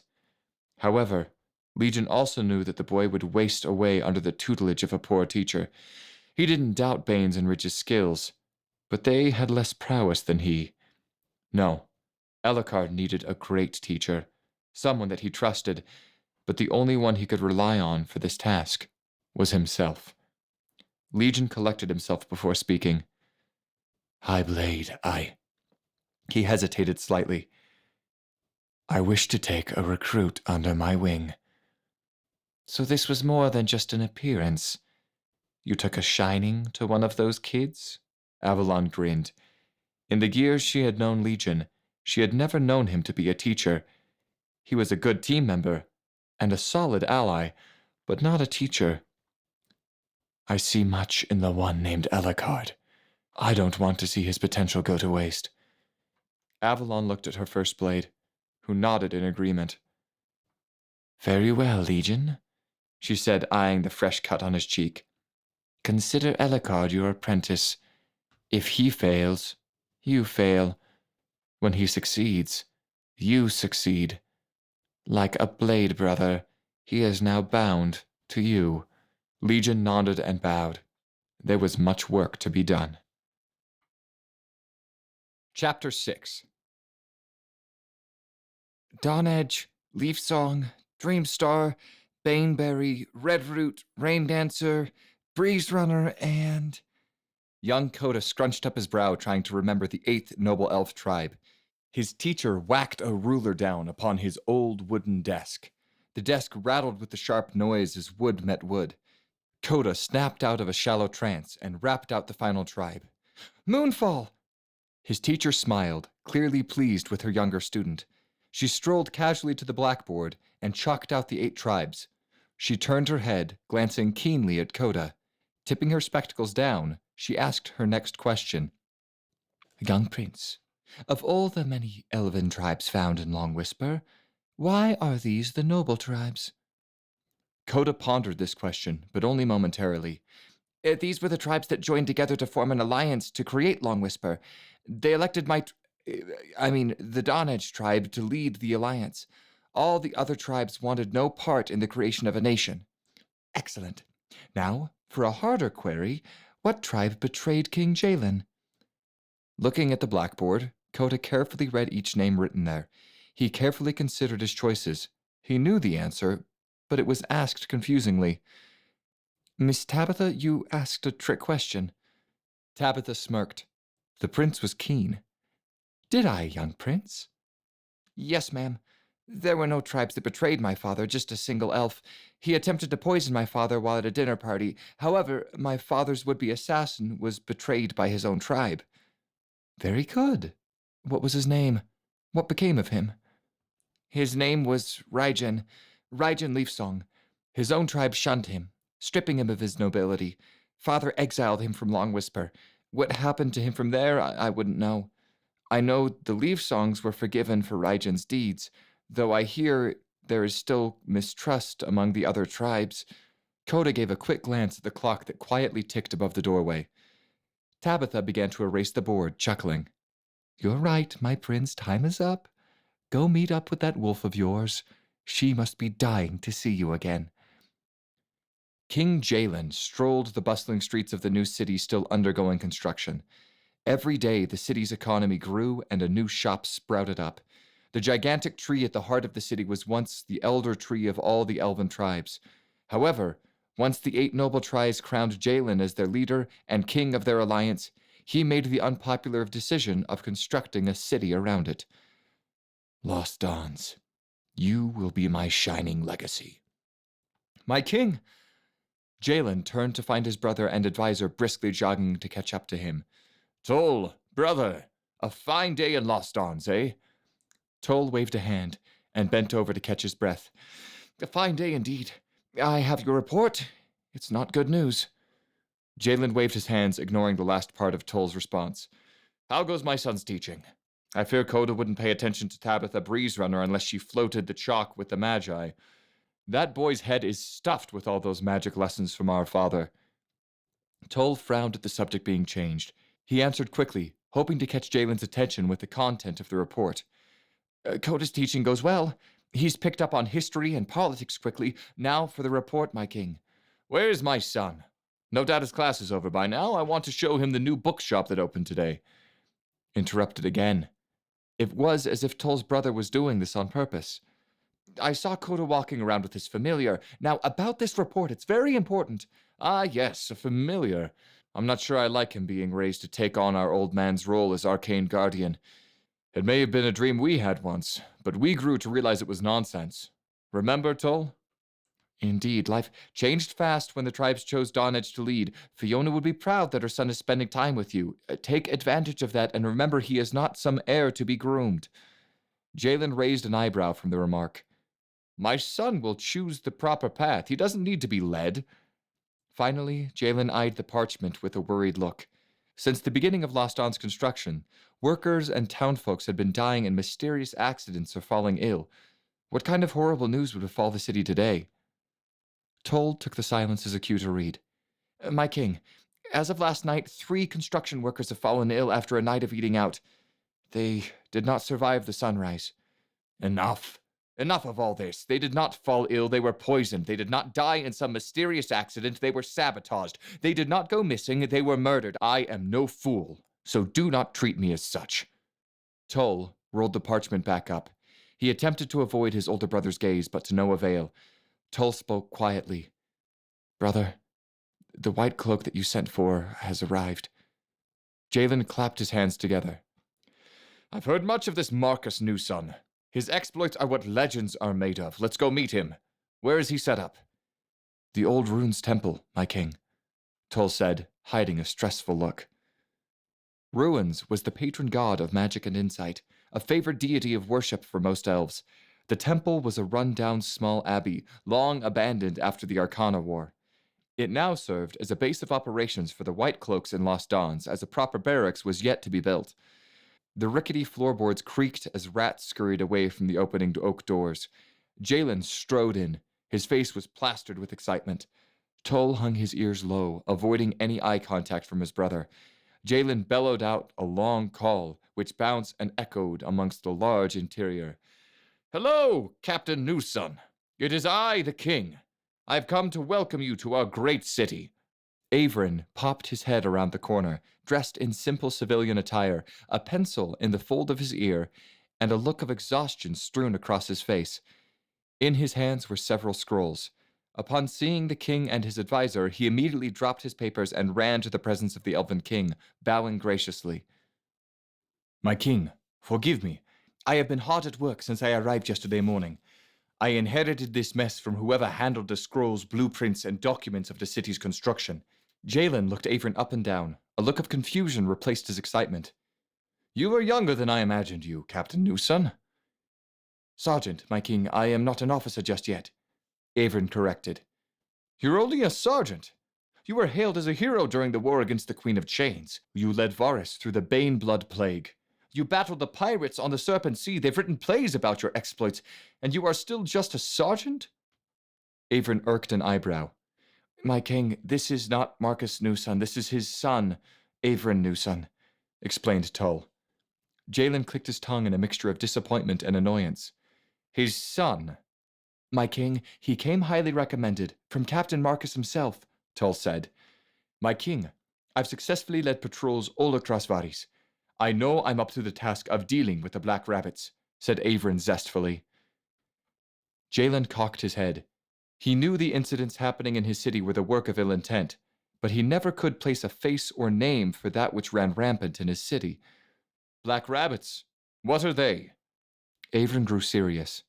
Not a what, but a who. They are a clan of assassins exclusively in Long Whisper. We have been doing our best to look into their activities, but they have proved to be an extremely elusive foe. They are deadly and not to be taken lightly. I know without a doubt, at least one is in Lost Dawns. Jalen furrowed his brow as his temper rose. Who leads them? We do not know who leads them, but we are aware of how their infrastructure works. Averin paused before answering the leading question. They have two high-ranking officers, a High Blade and a First Blade.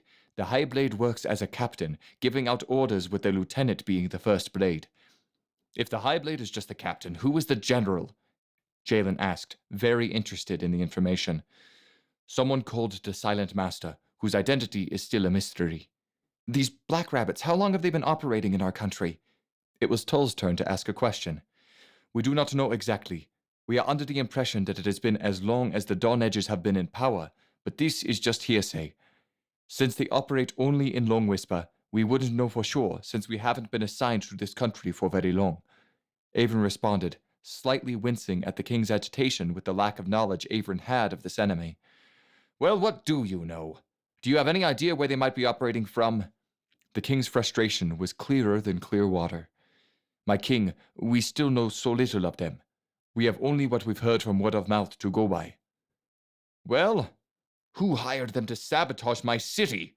The king roared back in frustration. We don't know that either. I suspect one of your lords, Averin said, quickly regretting his most recent response. How dare you accuse my nobles of such treachery? Jalen hissed. Tull was quick to step in. Brother, it's not far-fetched that one of your noblemen could be behind this. Do not forget, Raijin. He was a Leaf Song. It was an unpopular decision to unite the tribes. It was equally unpopular decision to build a city with our elder tree as the centerpiece. Jalen rubbed his chin in thought. If I may, my king, you have many enemies. The god knew that coming here. We must suspect everyone, but I will not take any action until I have proof. Until then, my number one concern is the safety of the people of this city. Trust me when I say that these rabbits will be caught and hanged. Averin said with determination overflowing in his voice. As we speak, I have my men scouring the city for information on these vermin. Jalen spat on the ground. Good. Rabbits make for a fine stew. The crashing sound of leather boots and heavy armor bounded through the small abbey. Shouting echoed around the foray as cries of agonizing pain spilled through the halls. Averin raced to meet his squad of white cloaks, smitten by the scene that was before him. 2 cloaks braced a third man who was bleeding heavily from his neck and left side. Blood soaked through his tunic and trousers, dripping into a puddle forming on the ground. Behind them was a cloak holding a chain that bound a shifty-looking elf. He had clearly been beaten up a bit, judging from the welt under his eye and the lower fat lip that matched the shiner. Averin assessed the chaos of the situation and first barked commands before asking much-needed questions.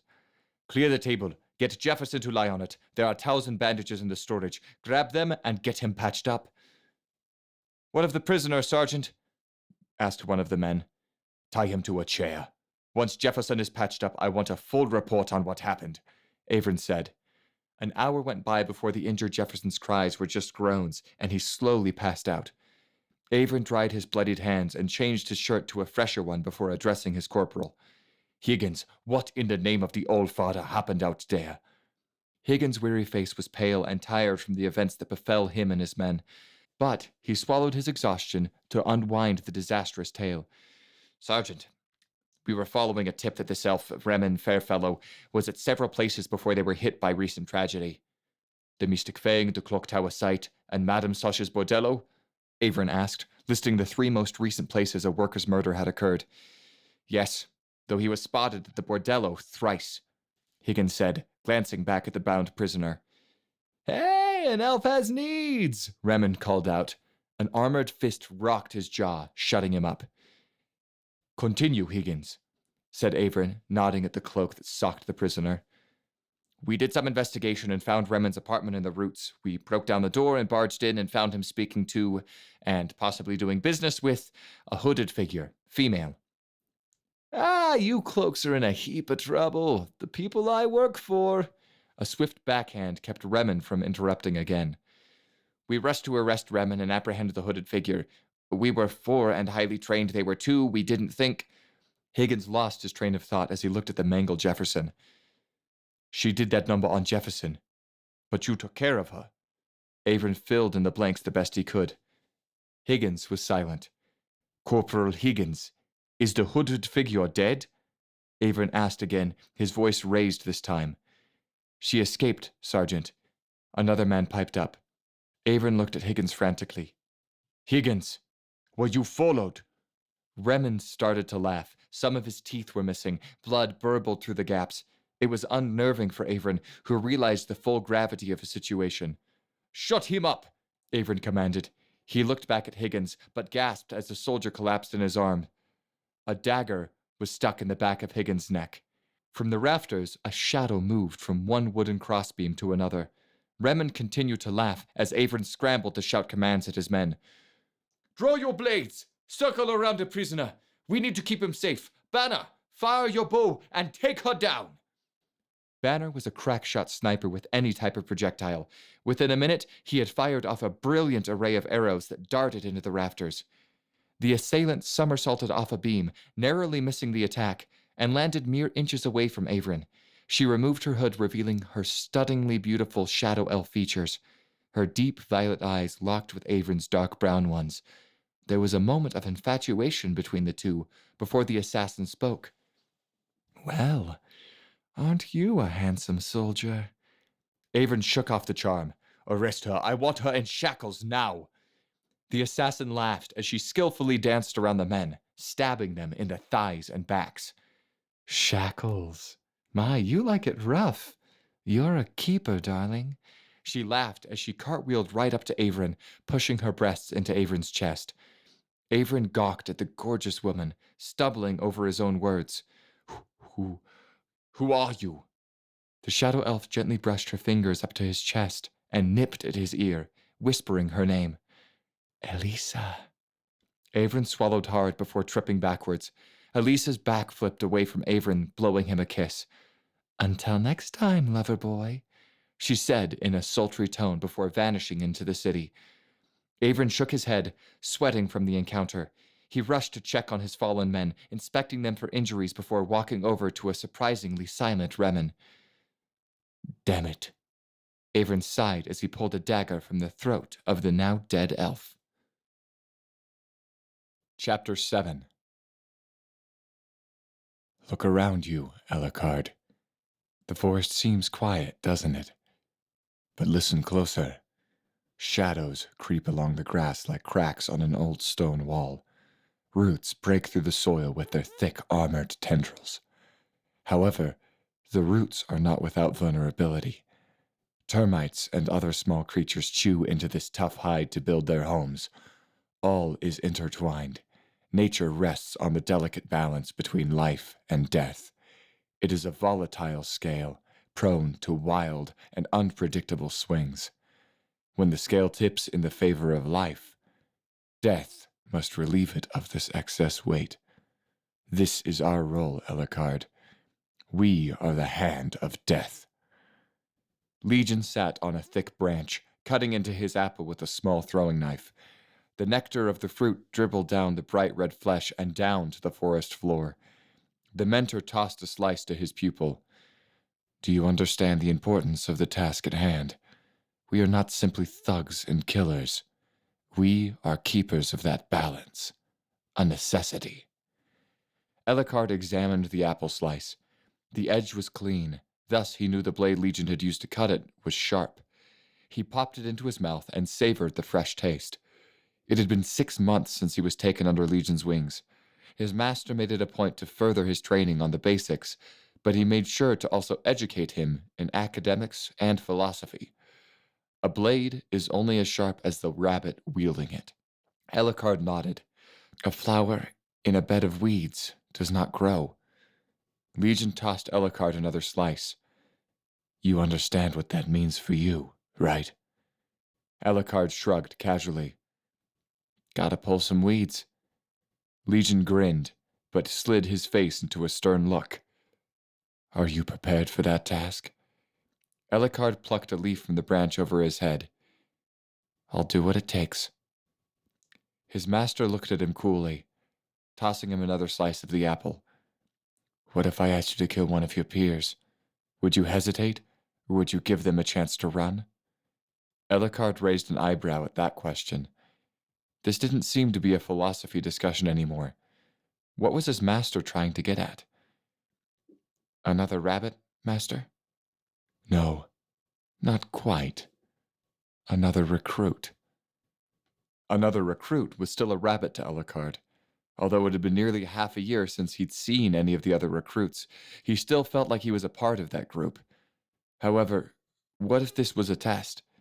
What if not all marks were so simply laid out? What if the circumstances were more than black and white? Ellicard pondered more. Legion interjected as he watched his pupil think. My student, the blood forest fast approaches.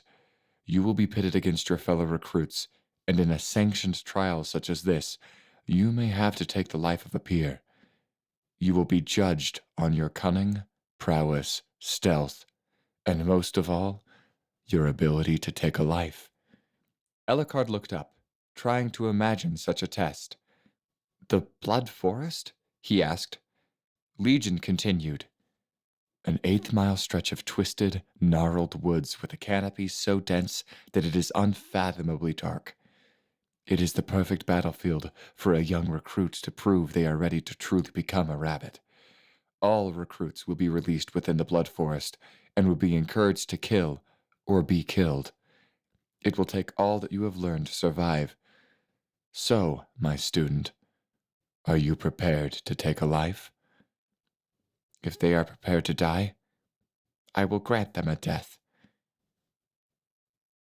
I assure you, they will not be prepared to die. Ellicard paused. I shall grant them a death all the same. Legion smiled. Very well, young student. Now what of the weeds? What of them? I'll do what it takes. Legion gestured to a plume of smoke through a line of trees. Ellicard focused his elven eyes. His eyes were more perceptive than when he was living in Ravenshore. Legion had trained them.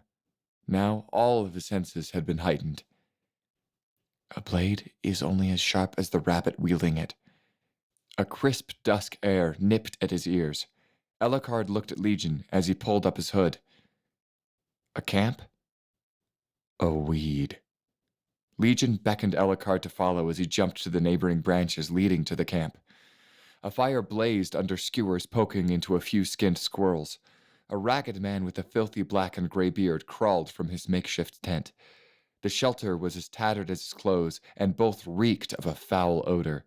It stunk like a life full of failures. The two assassins perched in an overhanging tree, whispering to each other.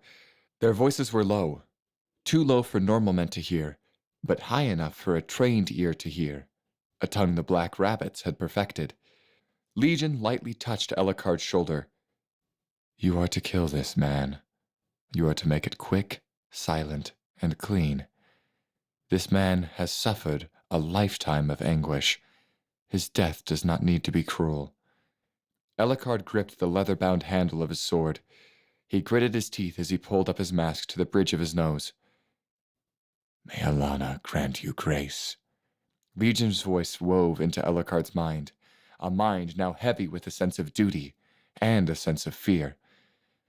Not a fear of whether he would be caught or punished for failure, a fear that this would change him forever. Was he ready to go the distance? Was he ready to spill blood? Legion had him practice killing deer.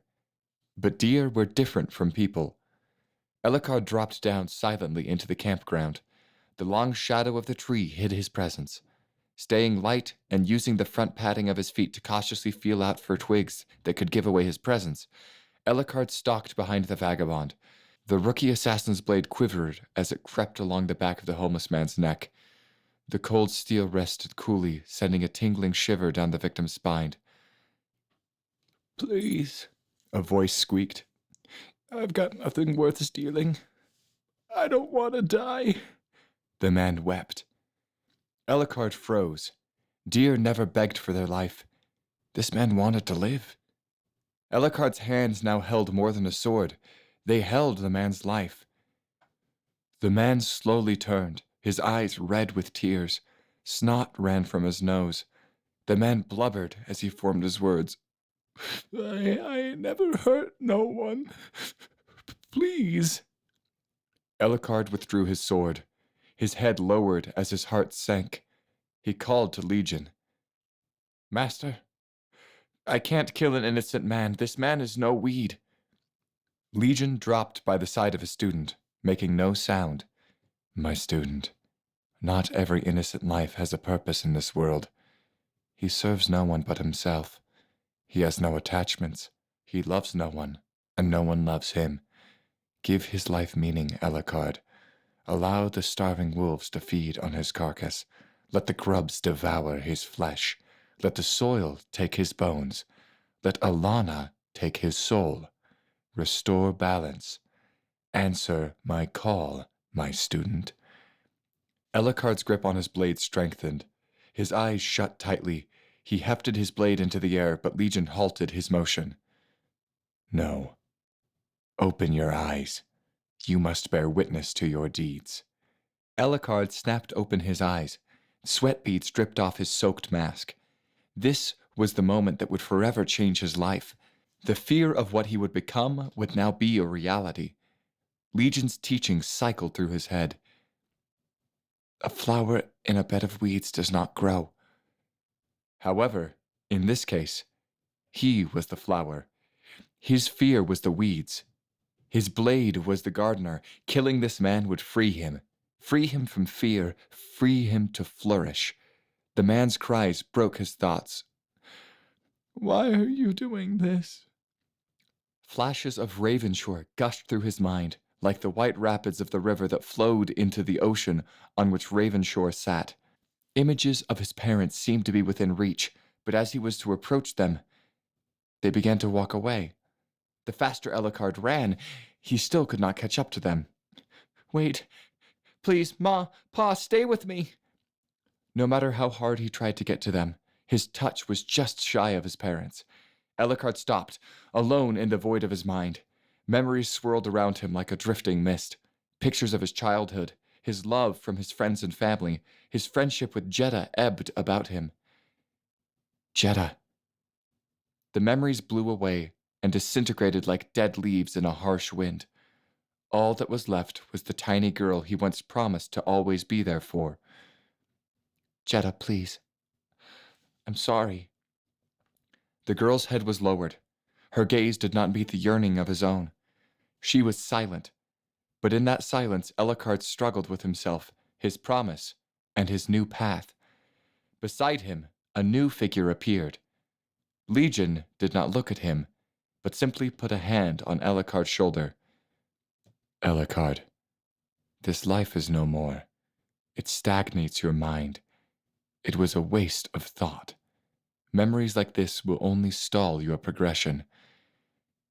I can't forget Jeddah, Ellicard's mind echoed. Then use her memory. Let it push you. Let it be a reminder of when you were innocent and weak. Use her as a milestone in your past to show you how far you've gone. Your memories have held you back. Instead, let them give you a boost up to the mountain that you're trying to climb. Ellicard looked up to where Legion stood, but found he was now alone. No memories, no Jeddah, no Legion, nothing. Yet, he didn't feel alone. Was this how he was supposed to feel? Was this what he needed to fuel his drive? To drive the kill? Once more, the voice of the vagabond cried out to Ellicard, snapping him back to reality. Ellicard's voice was a whisper, as if he still was trying to convince himself more than the man. He said, You have tipped the scales, and I must restore the balance. A whipping sound sliced through the air as the man's head rolled onto the ground. The headless body dropped hard. Ellicard let go of the sword. It seemed to weigh 100 tons. His throat became thick and heavy, choking him as he held back the need to cry. Legion put out the campfire, turning to smile at Ellicard. You did well. It seems you have what it takes to walk this path. Ellicard was silent. Chapter 8. Incorruptible. That is what you must become. When we don our cloaks, we not only represent ourselves, but our order as well. We must remain steadfast in protecting those that have placed their trust in us, undaunting in our duties, undaunting in leaving our code. A line of graduating White Cloak recruits stood before Marcus Newson. He was dressed in cream-colored finery. A saber with a gold and silver guard hung by his side, sheathed in an ebonwood case. Behind him towered the Long Whisper headquarters, a guild hall constructed by White Cloaks. Banners embroidered with the triple-crossing swords draped from the gray stone walls, one sword representing each of the 3 founders. Brothers bound by blood, bound by duty. A duty that was passed down to the new recruits that were here today. Wicker stepped forth, older and wiser than the boy he once was. His silver tunic with its white trim looked almost regal on him. Slowly, he bent to one knee and bowed his head to his superior. The man standing before him was not only his lifelong instructor and guildmaster, but his father as well. Beneath his white dress gloves, Wicker's hands were still bruised and blistered from constant punishment. Even the smallest mistakes in his training and lessons earned him a swift strike on the knuckles by a wooden measuring stick or a whipping rod, whichever his father had handy. He had no chance to play with children his age, or even the opportunity to enjoy an autumn's day. Honestly, the thought had never really crossed his mind until now. For a fleeting moment, he caught himself wishing for a normal life, though he did not fully understand what that might entail. He wondered what might have become of him had he been born a farmer's son with more meager means. The idea of such a life seemed so foreign to him. Where was the glory or valor to be found in toiling in the earth to feed your family what remained of your harvest after a fat lordling took a vast share of it for themselves? No, this was not the life for him. Wearing the white cloak was a privilege that civilians could never understand. He banished such foolish longing from his mind. The only life worth living was one that strove for honor, duty, and the right to bear the cloak of the incorruptible. Arise, Wicker, Marcus continued.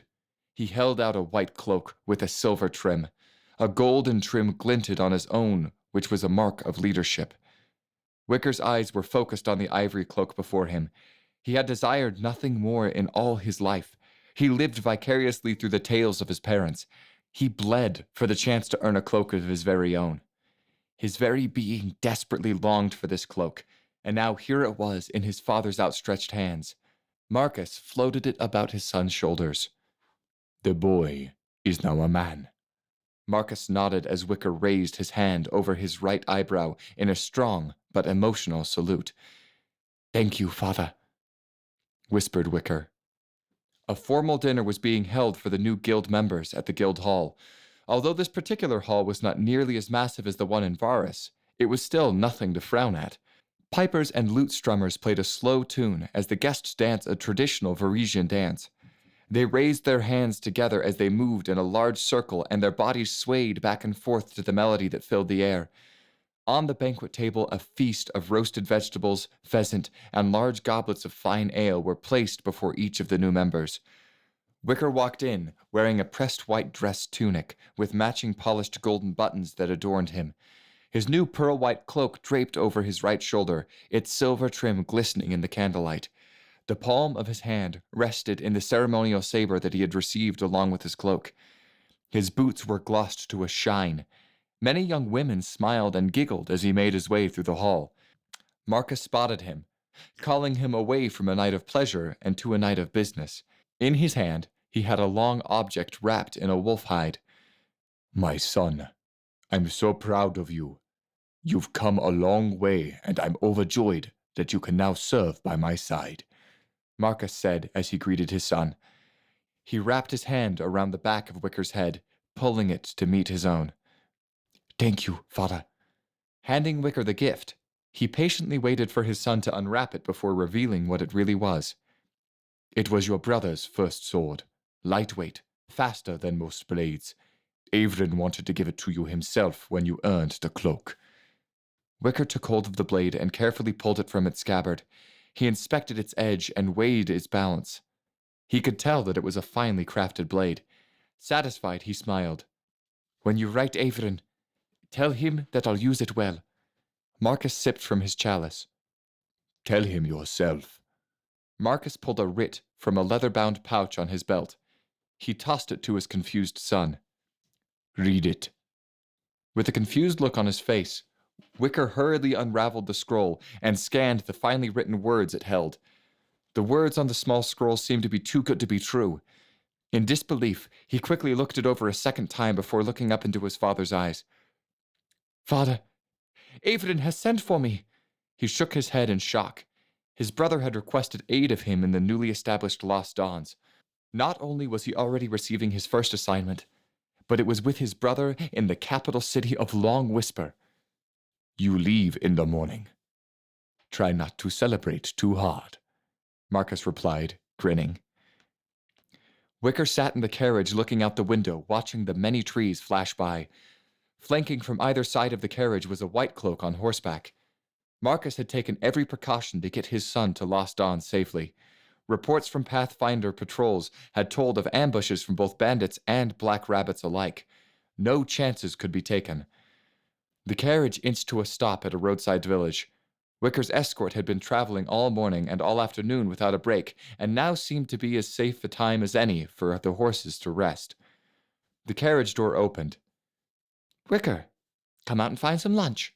We'll be resting for an hour or so. Elenis was a tall, stern woman whose words were often as hardened as she was. Wicker fostered a healthy mixture of fear and respect for his new superior, and saluted her as she spoke. Keep your hand down, Private, she scolded. Last thing I need is some greenhorn letting any lurking rabbits know that I'm in command. Wicker's hand quickly fell to his side in embarrassment. Elenis murmured curses and insults as she walked away. Looking about the village, Wicker scanned the various shops that darted the sparse town. A blacksmith, a trading post, a tannery, and a tailor. Wicker spotted a small butchery where several of his fellow White Cloaks had congregated. He took a moment to take in the aroma of the different meats that were cooking over several small fires behind the butcher. Mutton, steak, chicken, and even some other unidentifiable meat sizzled just feet away, and Wicker felt his stomach rumble beneath his skin. Well, what can I get you, sir? The butcher's wife asked.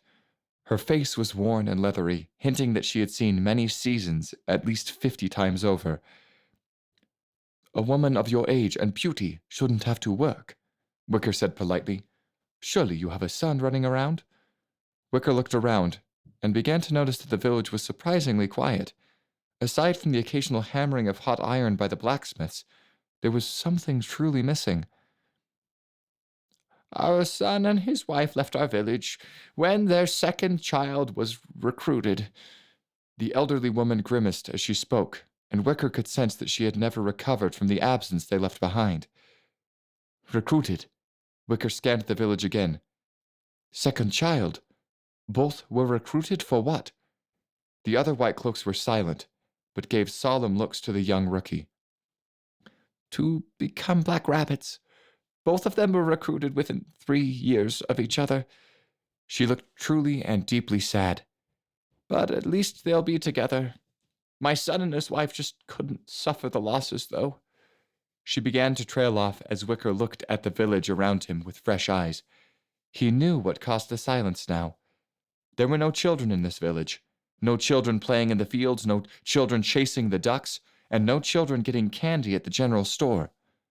Just none. The black rabbits take your children, and you all just let this happen?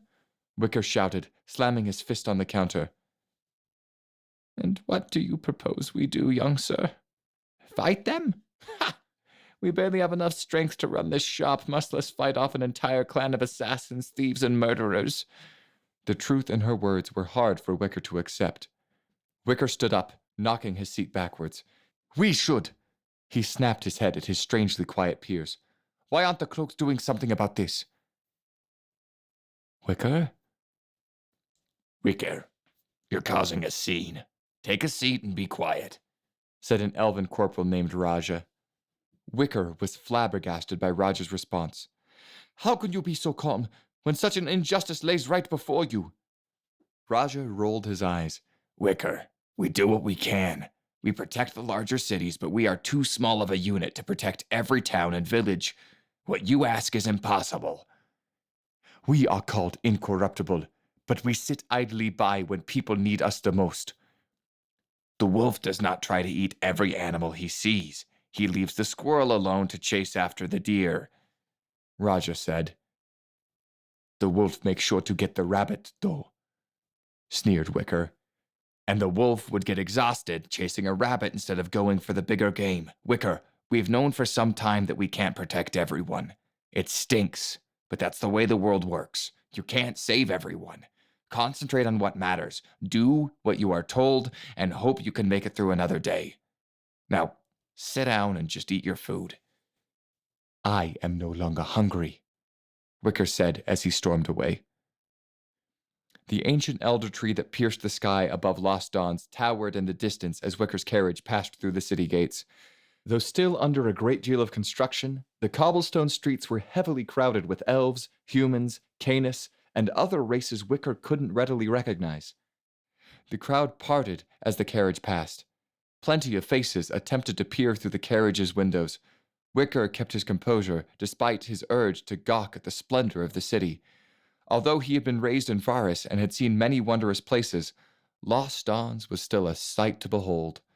Buildings and small tenements dotted the sides of the roads, creating a labyrinth of back alleys and side streets. Massive roots twisted over and around them. From the more low-hanging branches spanned great bridges that connected the higher part of the city. The nobility of Lost Dawns resided here in their vast, extravagant homes, while those of lesser stations found what meager shelter they could in the roots. The carriage stopped in front of a decrepit abbey. Though it was clear that it had seen better days, its beauty still shined from its elegant stained glass windows and through the large moss-covered carving of the angel goddess Ruins.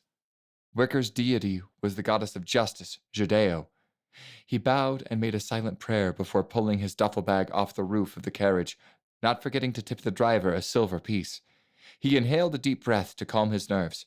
This was his first assignment, and his first true day as an official White Cloak. More importantly, though, he had not seen his brother in nearly a year. Before he could enter the church, the doors flung open, and Avrin ran to Wicker, embracing him in a bear hug. Avrin chuckled, welcoming his brother. Wicker, it has been seasons since I have seen my baby brother. How have you been? Wicker gasped for air, trapped in Avrin's well-meaning clutches. I'd be better and able to breathe if I weren't being smothered to death by you. Avrin blinked and released Wicker, dropping him to a clutter on the ground. Sorry, little brother. Life is rough in this city. It's good to see a piece of home. Avrin took Wicker's duffel bag and motioned his brother to follow him inside. We are most likely being watched by rabbits. I didn't send for you because you needed a vacation. Still sitting on the ground, Wicker looked around, bewildered by the thought of black rabbits being in Blade's reach. With a more serious tone, Avrin lowered his voice. You're right to have that look on your face. The rabbits have been sabotaging the construction of the city. Workers have been falling ill or going missing. Either way, they are usually found dead soon after. I've even seen one myself. She was... Avrin stopped to think about his close encounter. His last encounter with the rabbit left him with conflicting dreams and desires with Elisa. She haunted his thoughts with her seductive body. She was deadly. It can't be as obvious as their disposal of the leadership. Assassins don't involve themselves in politics that way, Wicker blurted out. Right you are, little brother. No, the rabbits have been hired by someone that doesn't want the city built. Now standing, Wicker rubbed his chin, pondering the history of the 8 elven noble tribes. Leafsong? He asked inquisitively. Leafsong would be the most obvious choice, which is precisely why the Leafsongs are the least likely to be behind it. Wicker raised an eyebrow. Avrin chuckled. I've had a year to deal with this. The Leafsong were the tribe that betrayed their king, but they were absolved when they banished Raijin.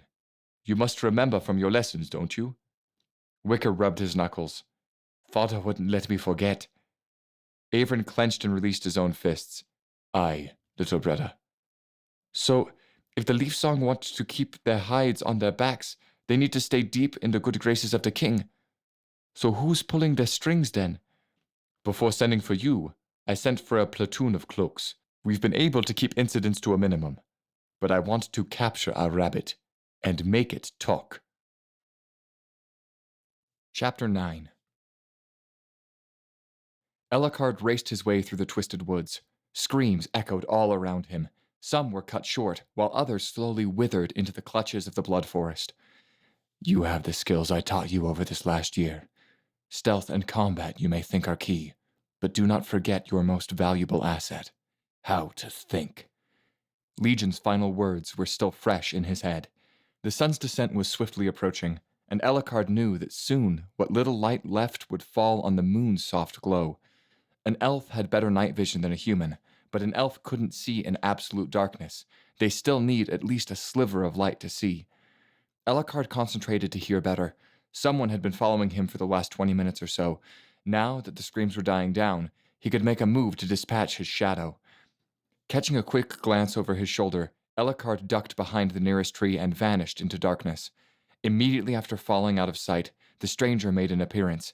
Garbed in traditional black training armor, the elf had a twin scar on his left cheek, a crooked nose, and dirty chestnut hair. Ellicard recognized him from when he was still training under his first teachers. This elf was named Leos. Leos cursed as he scanned, trying to find him, but Ellicard continued to observe from a safe distance. Leos palmed a dirk from a sheath attached to his thigh, still cursing under his breath. Master, would I be able to make it through the forest without taking a life? Ellicard asked, accepting a cup of black tea. He quickly blew to cool the liquid before drinking it, anxiously awaiting an answer. A question he already knew the answer to. Months had passed since he killed the man in the woods, and yet the nightmare he was roused from felt like it had only happened the day before. Ellicard, are you afraid to take a life? Legion answered with another question, as if this question was to open up the truth behind Ellicard's hesitance. Ellicard silently crept his way behind Leos and freed his sword, careful to avoid the blade gleaming in the light. With a swift action, he dashed in and sliced cleanly at his target's leg. His opponent collapsed to one knee, but before he could let out a whimper or roar, Ellicard quickly covered his mouth with his hand. Hush now. I'm not going to kill you, but I can't have you getting me killed with your yelping. More gagged noises vibrated into Ellicard's glove. My master would have me kill you. Would you prefer to have it his way? Ellicard asked snidely. Leos bit his lip beneath Ellicard's gloved hand. He knew better than to bother with a response. There, now, hold still. I'm going to knock you out. A quick blunt to the head with his sword's pommel left Leos out cold. Ellicard made sure to search his body, but found only a few shuriken and a dirk he was wielding. He quickly stuffed the shuriken into a pouch on his belt. However, he paused as he went to pick up the dirk. A small cloud of leaves came drifting down into his sight. I'm not afraid to take a life, it's just that... Ellicard struggled with the question as if he was fighting Legion in a duel. It's just that you still question if taking someone's life is the right thing to do. Legion finished for his student. Is it really our task to judge whose life gets taken? I never asked for such a responsibility. Ellicard shouted in an outburst deeply rooted in his conflicted emotions. A blurred image fell from the canopy as a swift dropkick sent Ellicard flying forward onto the rough bark of the branch he'd been standing on. Flipping through the air, Ellicard attempted to stabilize himself as he thudded into a neighboring tree. The figure, already dashing after him, drew out his sword to strike, but Ellicard deflected the blade into the wood next to him. Bark sprayed as the metal blade dug into the soft flesh beneath it. Ellicard answered back with a heavy fist to the stranger's face. The blow jogged loose a silver fox mask, revealing the face of a young teen of Ellicard's age. His opponent jumped back, lifting several throwing stars from his back pouch and tossing them at deadly speeds. They sunk deep, splintering the tree's bark, as Ellicard nimbly ducked. Taking his own blade, Ellicard stepped forth and slashed in an arcing motion, but barely caught his target's stomach, releasing a drizzle of blood in the air. Ellicard's foe slid backwards along the thick giant branch. He caught his breath, briefly checking the close call of a wound. Ellicard peered through the darkness, taking advantage of shafts of moonlight. He gasped as he recognized the face he had been fighting. Isian? Isian of Ravenshore, is that you? Ellicard called out. The boy in question looked up and matched Ellicard's gaze. Slowly, it dawned on him that he had been fighting an old friend. Ellicard, where have you been? We all haven't seen you in forever. We didn't know if you were killed or what, Isian exclaimed with a hint of relief in his voice. We? Gavin and Myler. They were both with me. We're teaming up to get out of this godforsaken forest. You should come with us. You're pretty good. Ellicard sheathed his blade, finally happy to see a friendly face. He stepped over Leos's limp body and sprung off into the forest with his old friend. Myler and Gavin waited alert and afraid within a hollowed-out tree. Isian told them to wait there while he scouted ahead. That was 30 minutes ago. He's dead. We should get moving, Gavin said, breaking the long silence between the two. He combed his thick black hair with his fingers. He was nervous. Isian had always been the strongest of the three boys and had acted as their stalwart leader. Let's wait a bit longer. Maybe he ran into some trouble. Myler was antsy as well. He had not been taking his training too well, almost resistant whenever he could be. However, he stuck with it for the sake of surviving with his childhood companions. If that's the case, we should go after... Movement through the trees in front of them cut his words short. Gavin slid out a dagger and crept forward, crouching to keep his figure harder to decipher in the cool, dark woods. Dropping silently to the ground like an owl snatching up its prey were two figures. Myler immediately recognized one of them as Isian. Myler and Gavin kept their distance before breaking out into shaky laughter that resounded with relief. Isian stepped forward, waving them to come meet his guest. Guys, guess who I found? Ellicard lowered his mask around his collar and lifted his hood, revealing his dirty blonde hair. He gave a weak smile, unsure whether his old friends would remember him after so much time apart. His question was answered when Myler let out a big smile and slapped his arm around Ellicard's neck and shoulders. Ellicard Freewind, where have you been? It's so great to see you. Alive, for that matter. Gavin shook his long-lost friend's hands vigorously. Oh, you're a sight for sore eyes. With us four watching each other's backs, we'll be out of here in no time. Ellicard nodded. I'm game. The more people I don't have to fight, the better. No skin off my hide. Let's quit standing around with targets on our backs and move out.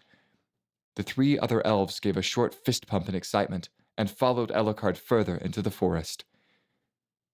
It's true. You may have never asked for it, but the responsibility chose you, Ellicard, Legion said softly. I don't want it, Master. I don't want to take a life. A true rabbit does not want to take a life, but will, Legion said, pouring himself and Ellicard another cup of tea. Ellicard knocked away the cup. Then I am no true rabbit. That remains to be seen. Ellicard and his three companions felt as though they'd been sprinting through the forest canopy for an eternity. It was as if the woods were endless in their span and ruthless by their very nature. Massive branches covered in rough, splintery bark surrounded the boys and weaved through the forest much like giant threads of a rough, itchy cloth. The three boys had encountered no one and had heard nothing in the dense forest. The only sounds they heard were the sounds of their heaving breaths that were muffled by their masks and the grinding thud their feet made as they dashed along the enormous branches. Ellicard grew increasingly suspicious of the quiet. He raised his hands to signal those behind him to halt. He slowly lowered his hand and motioned them to crouch and stealth. Pointing quickly to several seeming randomly directions, he himself jumped a short distance to a nearby branch. With Myler, Gavin, and Isian keeping watch over several of Ellicard's blind spots, he narrowed and focused his senses to better observe the area. He held his breath and calmed his heart beating to sharpen his hearing. Nothing. He made use of what little moonlight glittered through the canopy to better see his surroundings. Nothing. But wait. He did see something faint that glinted softly in the distance, a sliver of a silver metal line. Ellicard noted that it cut across the gap of trees up ahead. Even if his group members had been paying close attention while hopping from branch to branch, they would have still been clotheslined by the thin wire. Ellicard leapt to where one end of the line was tied to a tree. Undoing the knot, he inspected the wire more closely, identifying it as a garrote, or choking wire. This was a trap. But where was the trapper, and who was he hoping to catch? A stifled gag from behind him answered his question. Ellicard quickly jumped back to where he had left his friends, his blade drawn. Searching frantically, he found no signs of the trio, But from the shadows stepped 3 new faces. They wore dark blue garbs with black trims. Muffled laughter erupted from all of them as they drew a variety of weapons. Keth says we can't kill you yet, but that don't mean we can't have a bit of fun, said one of them. He was a bit more husky than the other 2. Izian, Gavin, and Myler were the last remnants of his past. Even if the Black Rabbits attempted to beat the last inch of Ravenshire out of him, he wanted his friends to still be by his side. Rabbit or not, he needed them. Now the Blood Forest was planning to take them away. He couldn't let that happen. He wouldn't let that happen. Ellicard clenched his teeth under his mask. The obvious move would be to question these strangers. They clearly set the trap. Who was Keth? Where were Gavin, Myler, and Izian? That would be the obvious course of action, but not the logical one. No, he needed to dispatch them quickly and efficiently and leave only one conscious for questioning. Clearly, he would need to save his energy for this Keth. Ain't you gonna ask where your friends are at? The husky one said snarkily. Ellicard mapped out the fight in his head. His eyes were closed as his eyeballs flinched left and right, projecting imaginary images. He would move to the middle one first, running low and hacking off a leg with a clean slice. A roundhouse kick to the now one-legged minion's chest would knock him off the tree. Next, he would sidestep a vertical slash from his left and retaliate with a thrust to the kid's left shoulder. A twist of the sword's grip would ensure his foe would be crippled in pain. He would finally turn his attention to the one he wanted to question. He didn't know the goon's loyalty level to Keth, so he couldn't be sure that he wouldn't run. A flying jump kick to the face, or the back of the head, would bring him down to an appropriate position for questioning. Ellicard was silent for a moment. Keth's allies cocked their heads waiting for an answer. The husky one took a step forward and spoke an annoyed, "Well?"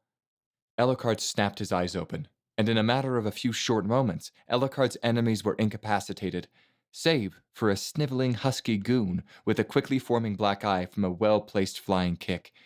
Ellicard pressed his sword onto the boy's plump, thick neck and spat. "No, I'm not going to ask you where they are, because you're going to tell me." The blade pressed further into the neck fat, and Ellicard's answer was squealed out. "Down by the tree shaped like a spider. Keth is there too." Ellicard threw a fierce jab to the boy's face. "How many more are with Keth?" 4 more, I swear. Please don't kill me." Ellicard shook his blade in anger. Who was Keth? Why did he specifically want him dead? These were questions for Keth, clearly. He needed to rid his mind of these questions and distractions that plagued him. He needed to rescue his friends, if they were even still alive. "Please, let me live. I told you everything." The fat boy squealed again. Ellicard turned his attention back on his captive. Should he kill him? No. He needed to get through the forest without killing. He needed to keep a small piece of past self alive before the Black Rabbits killed what remained of his old life. "Tell me your name if you want to live." "Eris." "You're lucky, Eris. You'll live another night in this forest. I need you to bring me to this spider tree." Chapter 10. The Aqueducts. Avon threw a dagger at a detailed map of Lost Dawns. The dagger stuck in the wooden table with a loud thunk. The blade's tip landed on an empty space on the city's map. Pencil markings scribbled the word aqueduct with arrows signifying where they were built and when. Currently, they were still under construction. Avon grabbed the dagger's handle and ripped it from the wedged resting spot.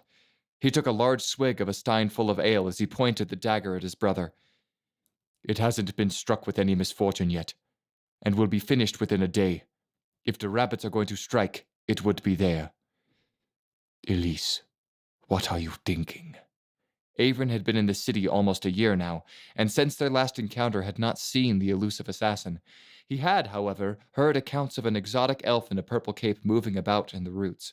Avon knew it was her, and wanted to meet her once more, even if it was to kill her. Wicker rubbed his chin as he looked over the slit left in the map by the blade. They spent the entire day and most of the night going over all the places and people who were struck by the rabbits. The city was nearly complete, despite the many delays, thanks in part to Avon's best efforts. If something were to happen in the aqueducts, it would push back the city's progression by at least another month. Clearly, someone didn't want the city to flourish, and clearly they wanted the king to suffer the fall of his beloved city. His legacy. Wicker nodded slowly, still locked in thought. "I think they are being smothered by our presence. It's as if they can't make their message clear. They are being choked. Soon, they'll need to commit a desperate act to keep their employer happy. Avron's eyes widened once he got a glimpse of Wicker's train of thought. They are not going to poison some worker. They are not going to stop the construction of the ducts. They want them finished. On purpose? The rabbits want to poison the water supply. Wicker slammed his fist on the table, finishing the thought. Avron sat hard in his chair. His stein sloshed his drink on the floor. A dumbfounded look scribbled over his face, and his eyes fixated on the ceiling. If the Black Rabbits did plan on poisoning the city, then a security assignment just evolved into a mission to save the Lost Dawns. Avron, we don't have much time. The aqueducts will be finished within the next 3 days. We need to find our operatives now. Avron called for the White Cloaks guarding the door. Gather them in. We have a new mission. I'll brief you in 10. Once they were alone, Avron turned to his brother with fear in his eyes that Wicker had never seen before. Wicker, I need you to find out what these assassins are going to use to poison the water supply. That way, we can make an antidote for it if we fail. Where do I start? Father never trained me in poisons, sputtered Wicker. Avron placed a reassuring hand on his little brother's shoulder. Check the apothecary in the roots. They wouldn't go to an alchemist or herbalist in just any place of the city to acquire that kind of poison. Avron grabbed the back of Wicker's neck and pulled him in for a headlock. I love you, little brother, and I sent for you for a reason. I trust and believe in you more than any cloak here. I know you can do this. Wicker grinned. His confidence resonated back in his voice. I won't let you down, Avron. One last thing. Don't bring your cloak. Slowly over the course of the Lost Dawn's construction, the roots became the epicenter for crime and poverty. Avoided by the authorities and the high class, only the desperate and the lowly stepped foot onto these streets. Not bringing his cloak was a careful warning more than a suggestion. Wicker pulled up the hood of his ratty traveler's cloak that hid his finely pressed uniform. His eyes darted side to side, eyeing the vagabonds that dotted the alleyways and stoops. There were fewer lampposts than in other parts of the city. Thus, the clouded night made for a more precarious scene. Wicker stopped in front of a shady storefront. Long curtains prevented curious eyes from peering into a slightly cracked window pane that was covered in grime and dust. The door hung slightly off its hinges, and a bum-like drunk on the steps. The sign read, Angelo's hair. A wide crack splintered the sign, making the final wording unreadable. Wicker stepped over the bum, careful not to disturb his stupor, as he entered the shop. Inside, a dim lantern emitted a glow tinted by a soft green flame. Shelves covered the walls with jars of various spices and herbs. By the counter, an elderly Canis watched with one good eye, as the other was a faded white, scarred and crusty, clearly half blind. The wolf folk had his long silver fur tied in tight braids, decorated with small bones and teeth, possibly his own. Are you Angelo? Wicker asked casually, making sure his cloak covered his regal tunic.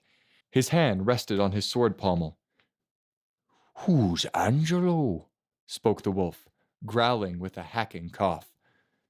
Never mind, Wicker sneered, a poor attempt at hiding the annoyed tinge in his voice. He walked to the counter, sliding a silver trit to the shopkeeper's claws.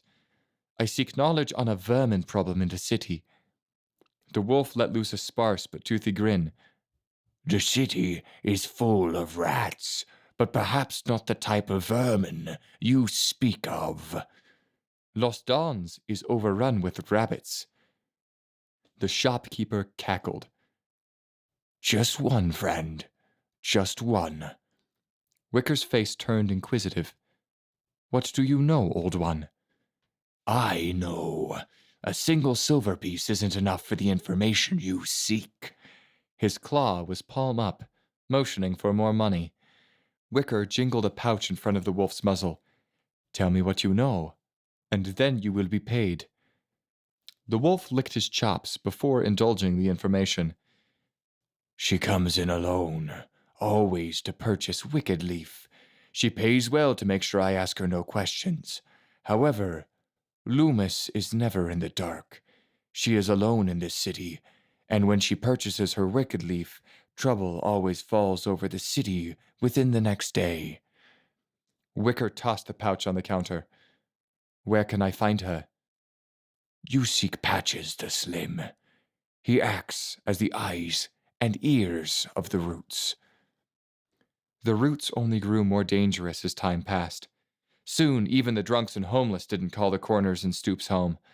Wicker needed to find this contact, and fast. The time he spent with Loomis yielded excellent results, but he was sure that the rabbit would learn of his prying. Perhaps she already knew. As Wicker passed another alley, he glimpsed a figure enter into his blind spot. Swiftly grabbing for his dagger, but not drawing it, he spun around and reached into the shadows, bringing a shady man into his vision. The man wore a tattered fedora on his head. Several scars and stubble graced his jawline. A long brown button coat draped his body. He smirked, holding up his hands innocently. Relax. Patches the Slim is a friend to all. I can see you're looking for something. What's your poison? Wicker furrowed his brow and half drew his dagger that was concealed by the cape of his brown cloak. Poison? The man chuckled. Listen, I can tell by your grip you're a construction worker.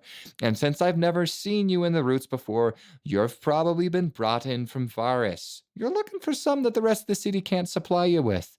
You're looking for some dreamweed or black sap. You're looking to forget your worries, relax a bit. The roots can be a place of pleasure. We have the finest women. They're experienced and know how to keep secrets. Wicker loosened his grip on the dagger, lowered his voice to a whisper, and settled into the role of a disgruntled construction worker from Varus. Listen, mate. My boss is driving me up the wall. I want to discreetly send him a message. You get my drift? The merchant flashed a grin. Aye, I get your drift. Follow old Patches. Wicker kept his hand close to the sword hanging from his belt. His eyesight strained in the dark, filthy tunnels within the sewers of Lost Dawns. The stench of waste was like a lingering fog. Rats scurried past their feet as the untrustworthy man kept up cheerful, idle chat. Wicker played along, but kept up his vigilance. How much further, Mr. Slim? The merchant looked back, keeping his dimly lit oil lamp in the forefront of the travelers. Mr. Slim was my father's name. Call me Patches. The Slim. Wicker slid a weird grin. How much further? Patches the Slim. Just around this bend. When we get to her, allow me to do the talking. She's not too keen on customers talking directly to her, but you insisted on doing business face to face. I don't blame you. The business she deals in is nasty work. Work that would even make Dalamar blush. Patches stopped around the corner and walked across the canal that divided the sewer. He rapped his knuckles on a shoddy wooden door. He did it gently, for the door seemed to be suffering from cracks, mildew, and rot. Wicker waited carefully while wishful thinking flooded his mind. But the nagging feeling that he might be in over his head began to creep in as well. Was this the lair of the Black Rabbit? How long could he keep up this ruse? The merchant knocked lightly again. An annoyed voice came from the other side of the door, a woman's voice. Patches? Is that you? You just gave me your report an hour ago. Well, do you plan on talking through a door? Come in already. Patches took off his ragged fedora and ushered Wicker inside. Wicker followed. His hand clung even more tightly on his sheathed sword. The room was small and lit by many candles. Old, poorly made furniture decorated the area. Scrolls and maps of the city were scattered about. Behind a desk sat an exotic-looking elf with dark purple hair. Her skin was a light gray, and her eyes were a hypnotic deep violet. Wicker recognized her as a shadow elf, but had never seen one in person. She was dressed in the traditional black and purple garb of the Black Rabbits. Surely, she was who he was searching for. The rabbit sneered at the sight of Wicker. Slim, who is this child? Scoffing, Wicker was taken aback by the child comment. I'm 15, hardly a child. The woman chuckled and bowed sarcastically. Oh, forgive me, sir. What can I do for you? Patches stepped forward to explain. He's a construction worker fed up with his boss. He wants to teach him a lesson, if you get my drift, Elisa. Elisa slowly walked forward. A slender finger brushed under Wicker's chin seductively. She lightly grazed over his chest with her other hand as she moved lightly around him. Such dark features for a long whisper, human. You aren't from here. I would guess somewhere in Alva? Wicker blushed from the attraction he had to such a beautiful woman, but attempted to keep his mind focused. My parents are from Alva. I was born in Varis. Elisa continued to slowly inspect Wicker, lifting up his traveler's cloak, sliding her fingers up his arm. You have the build of a construction worker. You've seen much hard work for a human so young, but... She stopped, with her intense eyes of the night staring at Wicker's. You dress and are armed like a white cloak. True, you might have left your cloak in Varis, but your tunic and sword shine with arrogant authority. Too bad. You could have grown into a very handsome man. Drawing with life or death reflexes, Wicker pulled his blade under Elisa's neck. You are under arrest by the authority of King Jalen. Surrender, rabbit. Elisa gracefully jumped backwards, pulling several shurikens from her belt and whipping them through the air. Wicker deflected several, while the rest sparked off the wall behind him. Patches gasped and crashed through the open door, making a sloppy escape. Wicker shuffled, keeping one hand to steady his blade. The other reached into his pouch for a pair of small shackles. Elisa slid a pair of sai down her sleeves and into her hands. You look familiar, Cloak. Do you have a brother? Wicker blinked at that question. You know Avrin. Elisa circled around the young soldier, her thoughts heavy with images of Avrin's muscles glistening in oils, laying in a silk-covered bed. Avrin. Ever since her encounter with Wicker's brother, he had been a guilty pleasure in her mind, a constant image that gave her company at night. Just curious. Elisa's mouth made a thin smile. Spinning her sai skillfully with several snaps of her wrist, she thrusted with a succession of attacks. Wicker struggled to parry the swift attacks, still holding the shackles in his left hand. With a side-swiping technique, Elisa locked her sai's guards with Wicker's blade, pinning them into a neighboring table. With a savage backhand, the other sai collided across Wicker's jaw. Wicker released his sword and fell back against a wall. Rubbing a bruised cheek, he was caught off guard by a heavy kick to his ribs that crashed him further into the wall. Wicker crumpled to the ground. To his dismay, his sword's tip pressed against his neck. Elisa grinned wickedly. A fair attempt. Wicker sneered, grimacing from a cracked rib. He lashed out his leg, attempting to sweep her off her feet. I'm not done yet, rabbit. Elisa somersaulted backwards, avoiding falling to the ground. However, she was caught off guard when Wicker came barreling at her wielding a chair. Wicker crashed the wooden chair over her head, splintering it into pieces. Blood squirted from Elisa's mouth as she hit the floor, hard. Dazed, she struggled to move, but a sharp kick to her head ended any chance for her to continue the fight. Wicker winced as he bent over to pick up and sheath his sword. Gingerly, he examined a large purple and blue welt growing on his side. A fair attempt, rabbit. Are you insane, Wicker? Avrin was furious as he met his brother outside the cell of the unconscious Elisa. I gave you the mission to investigate the poison. Wicker raised his head and pointed his hand at his captive. I did one better. I captured the black rabbit terrorizing the city.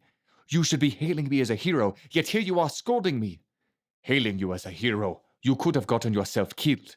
But I didn't, Wicker argued. Avrin huffed a chestful of angry breath. He hung his head in a frustrated gesture, holding his hips. Wicker, what you did was foolhardy, and although it paid off this time, you can't always act alone. You need to use your head. You are lucky this time, but there very well may be a next time that doesn't end well for you. I wasn't there to watch your back. No one was there to watch your back. Do you understand what I'm trying to tell you? Wicker gently rubbed his now taped-up ribs. I'm sorry, Avrin. I'll think before I act next time. Avrin put his heavy hand on his little brother's head. It will save your life. Avrin looked toward his prisoner as she slowly began to wake up. Wicker, go back to the infirmary and rest up. I'll brief you on what I've learned from her later. Wicker nodded, wincing from his still aching ribs. Elisa murmured as she woke to a splintering headache. She opened her eyes and found herself behind bars. She scowled. Well, Avrin, is it? Are you here to give me breakfast in bed? Avrin hid a smile. Breakfast? You have killed several of my men and injured even more. Elisa moved slowly to the bars, flipping her hair away from an eye, gleaming dreamily into Averin's. Only business, Averin. You should know that. Averin could not help but move his eyes up and down Elisa's perfect body. She was the most ravishingly beautiful woman he had ever laid eyes on, and her flirting with him wasn't helping him keep his concentration. Elisa, your crimes in this city have rung high. You will hang from the gallows for what you have done. Unless, of course, you have some redeeming qualities about you. The shadow elf reached to brush Averin's cheek gently, and then ran her fingers down to his lips. I have many redeeming qualities about me. Why don't you come into this cell so I can show you? Averin snatched her wrist and pulled her up to the bars with a rough clang. What was he doing? No one ever toyed with his emotions like this. He wanted her, but the militaristic discipline in him kept him from taking her on her back and thrusting himself deeply within her. This was her game. She played him like a puppet, but he wanted to play this game. Averin swallowed hard and came in close to her luscious lips. I'm serious, Elisa. King Jalen wants you dead. Elisa began to unbutton his tunic to reveal his bare-muscled chest. And what do you want, Averin? Averin grabbed her by the shirt and dragged her collar, kissing her neck. Elisa moaned in pleasure. Averin stopped. I can't do this. Elisa pouted her face. Oh, you cloaks are such sticks in the mud. Talk, and I may be able to save your life. Elisa grinned devilishly. You expect me to betray my clan for sex? Averin released her. Your clan would let you swing by your neck. I can give you safety, a place to stay other than this prison, or deep in the mire of the sewers. Provide us with information and work with us. You can have a better life. What of the sex? Elisa said, coyly rubbing the spot on her neck that Averin kissed. Averin, still sweating, adjusted his trousers. We can arrange something. What do you say? Work with me? Elisa's mind was fluttering with the thought of taking the deal. However, she would be breaking the highest law of the Black Rabbits. Stay loyal to the clan. But Elisa's loyalty was to her Shadow Elf Queen, not to the clan. The Black Rabbits were merely a means to an end. The skills she gained were to better serve Queen Ravengale. She wouldn't be able to serve her if she was sentenced to death.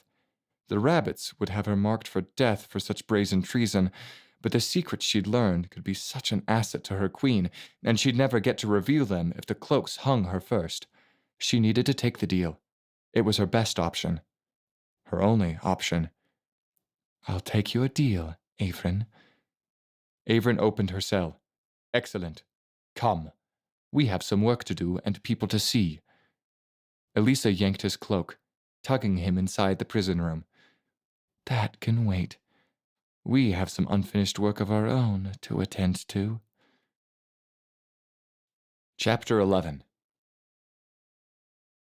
His name is Alucard, a lowly brat from some shoddy no-name fishing town. He is the first student that my fool of a blade-kin legion has taken under his wing. I've been eyeing them closely. You are stronger, Keth. Know this and wield it well. Alucard doesn't have the stomach to be a rabbit. I want him to suffer. Malady spoke to a young elf about 14 years old. He had fair skin, short brown hair, and a strong back that years of working as a farm boy had shaped far before his grueling black rabbit training. He was hand-picked by Malady along with several other lads, but it was Keth that rose to be Malady's favorite pupil. Keth raised an eyebrow to his master. He'd been kneeling and intensely listening. He enjoyed the power that his blade had given him over others, another attribute that his master favored. Alucard, master? Keth asked, eager to entertain the blood forest and make his master proud. Both, dear Keth. But Master Malady, Legion won't be in the blood forest. Malady slit his one good eye. He had lost the other to Legion when they were younger. He sneered at his student's vain attempt to grasp his plan. Fool, Legion will suffer when he finds his student's mutilated body has been swallowed by the forest. He may never take another student again. Malady smirked, imagining the pain on his rival's face. His legacy will die with Alucard. Keth nodded. His eyes lit up with the knowledge of his actions bringing such pleasure to Malady.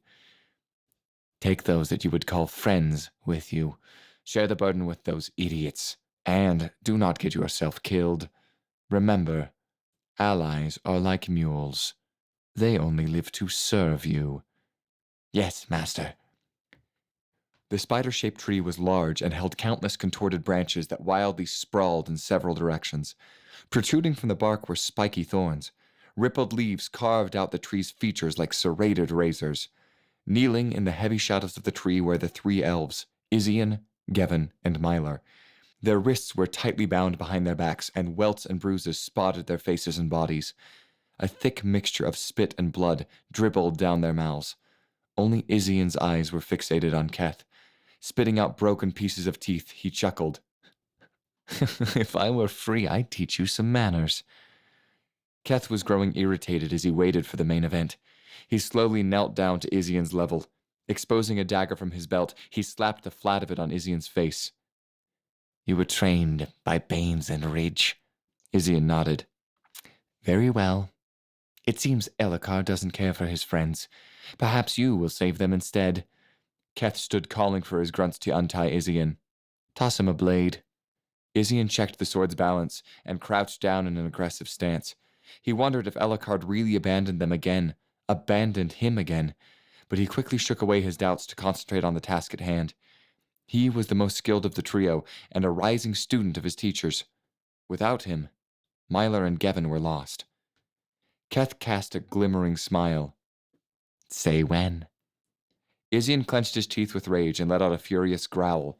He rushed at Keth, plunging his sword in the air, but Keth leapt to the side, retaliating with a smart diagonal slice up and across Isian's side.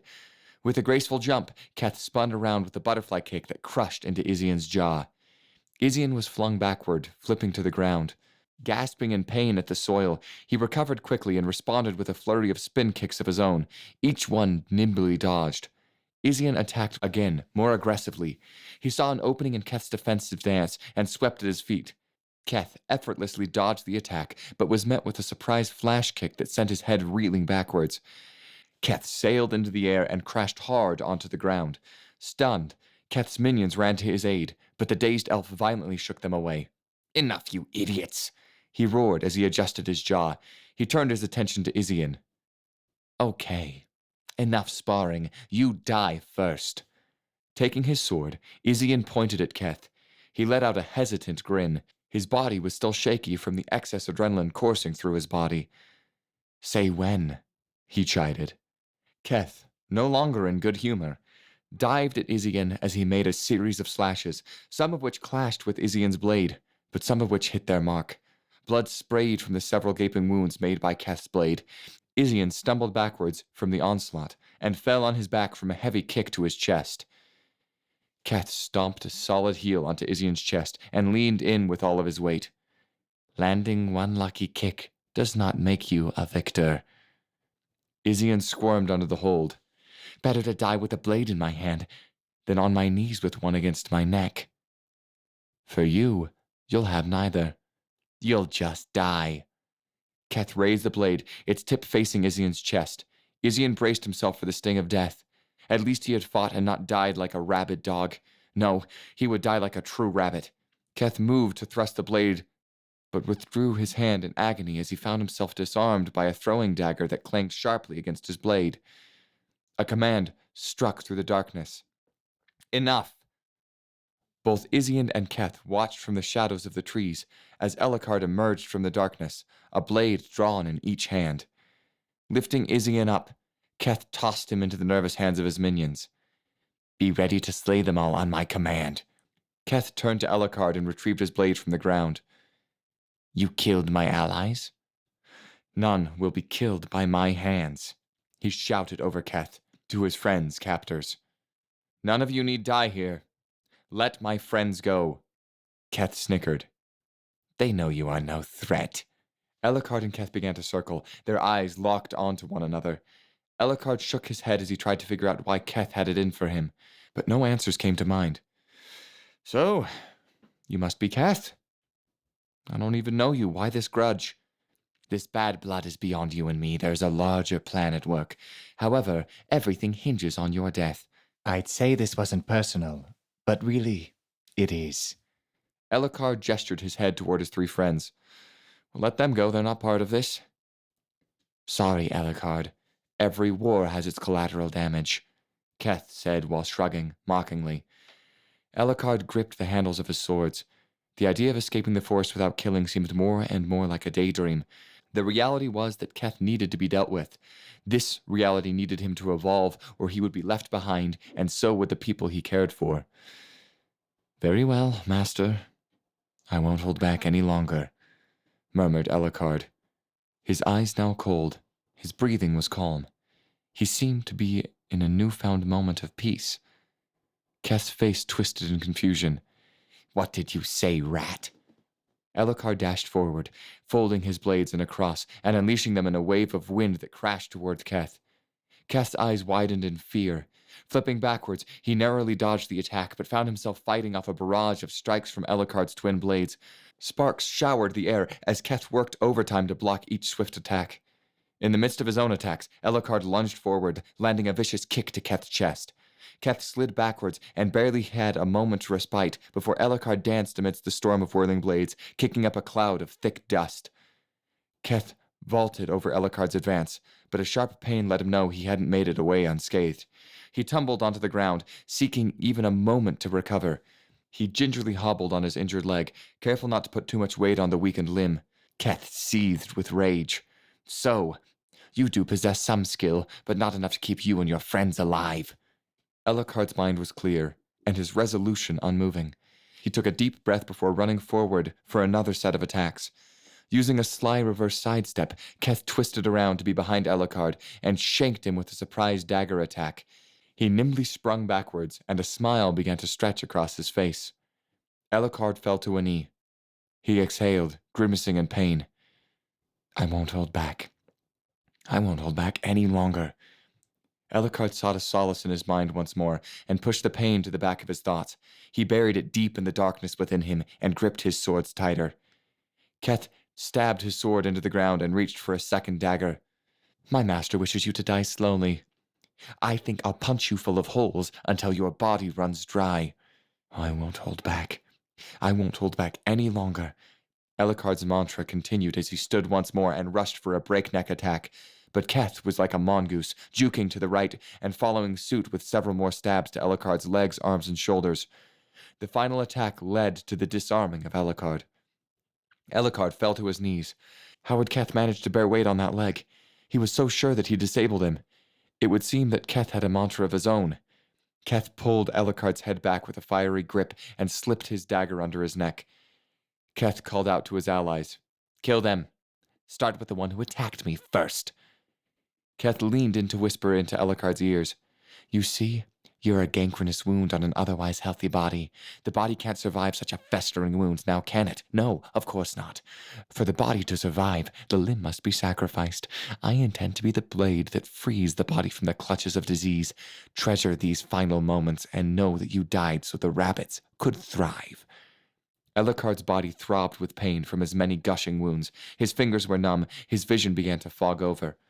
Perhaps it was a gift that Kent's taunting words began to fade. His friend's cries bobbed above his clouded mind. His mantra seemed to fade into the same darkness he buried his pain. However, a familiar voice cut through everything that cluttered his head. No pain, no numbness, no distraction, just the voice of his master, Legion. This is you not holding back? Ellicard was silent with shame. Answer me, rabbit. This is your all. Through the calamity of events outside, Ellicard gave a low, raspy answer, as if he was answering the voice in his mind. Yes, master. I have failed you. Legion's voice became stern. I do not think it is. I think you're still holding back. I think you're afraid to raise yourself to a higher standard. I'm afraid of what I will become, he faintly replied. Keth grew silent. He called out for his allies to withdraw their blades. He looked down at Ellicard, who seemed to be mumbling to himself. Speak up, Ellicard. We're all waiting for your final words. Legion's voice grew calmer. You don't have to be afraid. You were chosen by Alana to serve on this mortal plane. Embrace your duty to her. Embrace your duty to yourself. Fight Kill. Live. All was silent. Legion continued. Are you still going to hold back, Ellicard? Keth asked again. What have you got to say in your final moments? Newfound energy coursed through Ellicard's body as he once buried the throbbing pain in his arms deep in the dark soil of his mind. He grabbed the large stone that lay nearby and thwacked at Keth's skull, bursting blood from the side of his head. Ellicard wasted no time. He swiped the 2 daggers from Keth's flailing hands and flinged them at 2 of Keth's 4 goons. The daggers violently pierced through their necks, and crimson ribbons of blood gushed from the wounds they inflicted. Their lifeless bodies fell twitching to the ground as their allies rushed towards Ellicard. He swiftly reached for his twin blades and made a quick set of well-aimed slices that slashed clean through their throats. They fell to their knees, drowning and gurgling on their own blood. Izian untied his 2 friends before limping over to Ellicard, who was standing over Keth. You offered me last words. I shall do the same. Ellicard tapped his blade on the back of Keth's neck. Keth glanced over his shoulders and sneered at Ellicard. There will be others. Ellicard didn't bat an eye at the idea of this ordeal not being over. So be it. Moments later, Keth's head rolled on the cold, blood-drenched ground. With Izian supported by Mylar and Gavin supporting Ellicard, the 4 moved to the light that flooded into the forest from the clearing ahead. They had made it out together. They had made it out alive. They had survived the blood forest, but they were all forever changed. There was no going back to their old lives now. Chapter 12. Coda sat at the front of his bed staring at a letter that rested in his hand. It was from his grandfather, Zyle. A little over a year had passed since he left the Isle of Nashun to visit his father. Time and Lost Dawn seemed to blur past him. It felt as though only a moment had passed since he was standing among the thick verdant forests of the beautiful island, staring up at the thousands of giant evergreen fingers that stretched toward the sky. But that was a year ago. The city was blossoming into something grand, and the fact that it was all forged by his father was something special. He was proud of him. Although their relationship had been strained in the past, he was learning to appreciate the work of a king, of his king, and his father. The letter was written in the dead language of ancient Fae, but Coda knew the language well. It read, Grandchild, a full turn has passed since you left Nashun. I hope your time spent with Jalen goes well. The winter still does not touch our undying forest, but only because an arcane guardian wards the woods. You know this, grandchild. You also know my time draws near. There was once a time when our kind would live for an eternity, untainted by age. Time, however, does not see us as an equal any longer. I write to remind you that an arcane guardian must be trained to take on my duties, to protect the forest, its runes, and its secrets. Grandchild, I will not force you, as I did not force my own children, but I cannot wait much longer. An arcane guardian must be chosen. Coda lay back comfortably against Wild Eye's soft fur, as if she were a warm pillow. He pressed the paper against his face and sighed heavily. Wild Eye, I don't know what to do. I mean, I know what to do, but at the same time... He rolled onto his side to look at his familiar's flaring magical eye. Becoming the Arcane Guardian has always been the path set before me. I was practically raised on that island. My first memories were of the runes. He outstretched his hand as if remembering the touch of coarse stone. Why does father hate it all? Tull, too. They both abandoned their duties for mother. Coda's eyes widened as he saw a glimpse of a blurred figure. Crimson red hair is all he could remember of her. Wild Eye cocked her head slanted. I don't know her. I only know of her. She died, having me. Coda grew hoarse, trying to explain things to his wolf. She was the one that convinced father to unite the tribes. It was her dream before his. He fell in love, leaving Nashun for her. Tull left too. All 3 of them were close. Wild Eye licked off the small tears dribbling down Coda's cheeks. Father wants me close because he sees her in me. I can't blame him, but I can't ignore my destiny. Coda wrapped his arms around Wild Eye. You understand, right? This is the right decision. It has to be. But then, why is it such a hard decision to make? Wild Eye rubbed her nose on the elf's chest in response. What's in my heart? Being an arcane guardian is greater than myself or even my family. That's what they never understood. It may seem cold, but it's rational. Wild Eye, we have to go back. Grandfather needs me more than father does. Greater still, Nashun needs me more than either of them. Coda pushed his forehead into the wolf's cobalt fur. I'll miss them. I'll miss them. I really will. And Lost Dawns. God, the city has grown on me. We'll leave in the morning. The sudden sound of knocking surprised the two of them, and Wild Eye nudged for Coda to get up. Enter, please, Coda said, pushing himself upright. A servant walked in, dressed in fine red tunic. He bowed before speaking. Prince Coda, the king summons you. Coda and Wild Eye walked the long marble halls of the castle. A mural of the elder tree wrapped both walls. Images of flowers, ancient elves, and wisps were painted in brilliant hues around the centerpiece. Coming up to a cherry wooden door, Coda rapped quickly on it and waited for his father's response before entering. You summoned me, father? Coda looked up at his father, wondering what he could have needed from him at such a late hour. King Jalen poked his head above a large stack of paperwork. A weird look hung on his face. Summoned?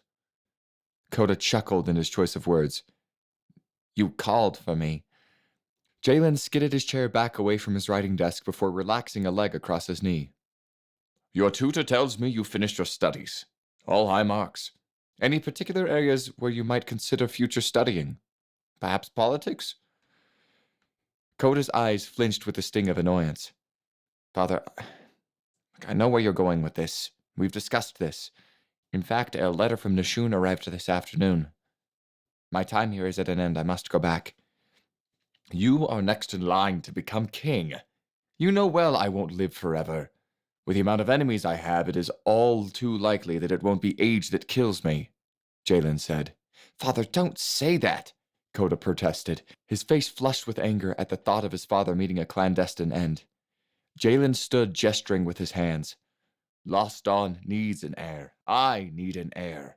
And that is what you are. That is who you are. Stay in Lost Dawns. Be by my side and prepare for your future. What about Uncle Tull? Coda asked sincerely. He'd make a much better king than I would. Jalen frowned silently at his son's words.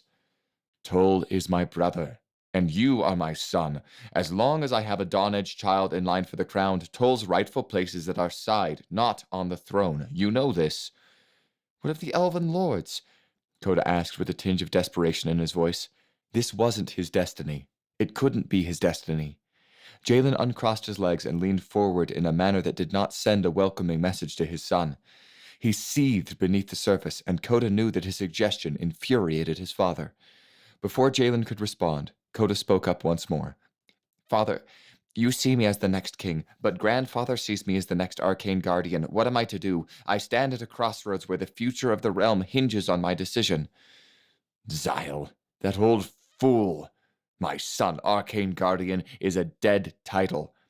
The king spat. Father, how could you say that? Guarding Nashun and its secrets is a prestigious honor. Coda lashed back in protest. Nashun, like your grandfather, is a relic of the past. Its secrets were already exploited and plundered during the Arcana War, Jalen said, attempting to use the same reasoning that was used on him.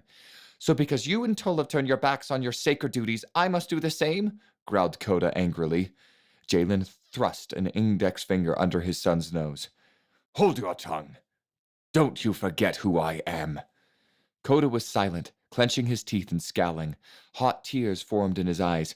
Jalen leaned on his desk, a hand cradled his forehead as if a small migraine was pulsing in his head.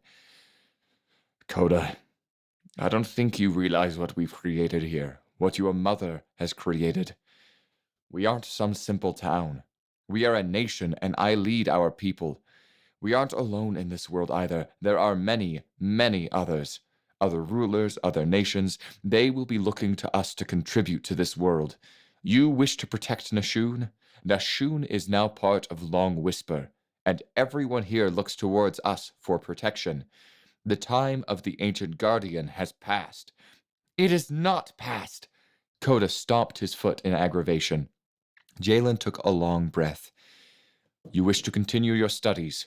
I will build a mage school at the center of Lost Dawns. You can study new advancements of magic as well as the further history of the Mage Council that you won't be taught in Nashun. Coda raised an eyebrow. A mage school? The thought danced in his mind. He thought of robed scholars who were taught and trained to shape magi in order to tame the elements. Fire, earth, water, air, vernal, light, even the shadows themselves. Coda dreamt of himself draped in elegant robes, a large tome in his hand, commanding the 7 elements. Lost Dawns is a city of both progression and tradition. We can also be a beacon of academia and magic. You say you stand at a crossroads. You say that the future of the realms hinges upon your decision. That sounds like a king's quandary to me. A smile grew across the young elf's face. I admit my interest is piqued. I would be much better equipped to help grandfather if I stayed and trained as a mage first. Perhaps this could do Nashun some good. Coda dropped to a knee and held his familiar's paw. Wild Eye whined in distress. I'm sorry, girl, but this needs to be done. Nashun will have to wait a little while longer. I would be a much stronger guardian if I knew about the side of magi grandfather refused to teach me. You understand, right? Wild Eye nudged Coda's face, a bit worrisome of being away from the Isle, but nodded with the approval that Coda sought. Well, what did she say? Asked Jalen. He never had a familiar, so he was slightly curious of his son and the wolf's relationship. She says we're staying, Coda said, gleaming widely. Chapter 13. 17 of the 30 elves that were recruited last year stood in a long line. They wore faces that showed both exhaustion and experience. Hands once only used to play with toys or help till a field were now used only to take lives and spill blood. Their eyes no longer widened with fear and dread at the thought of killing, but instead sought after the honor it brought upon them. These were no longer children. They were black rabbits. Ellicard stood among them. Like his peers, the remaining scraps of his innocence had been stomped out like an unwanted flame. A week had passed since the trauma of the Blood Forest. His eyes were still weary. It was as if he had been forced to stare at the sun for an hour. Blinded by his experience, born again, and now a killer. A year ago was now an eternity away, and so were the thoughts of his family, village, and of Jeddah. His reward for crossing the threshold was now before him. Hold out your palms. A command echoed across the compound. Veda paced slowly in front of the remaining recruits. Avalon stood, watching all of them as her blade sister went on with the ceremony. The instructors stood off to the side, kneeling and hiding the pride they had for their students. Take out a dagger, she roared. The recruits unsheathed their daggers, their hands outstretched with their palms facing up. With your dagger, cut your hand. Veda drew out a beautifully forged sword. It shimmered in the red light of the passing sunset. Although it was clearly as sharp as any other sword, it showed no chipping, for it was never used in combat. She held the sword flat with both hands and walked up to each recruit.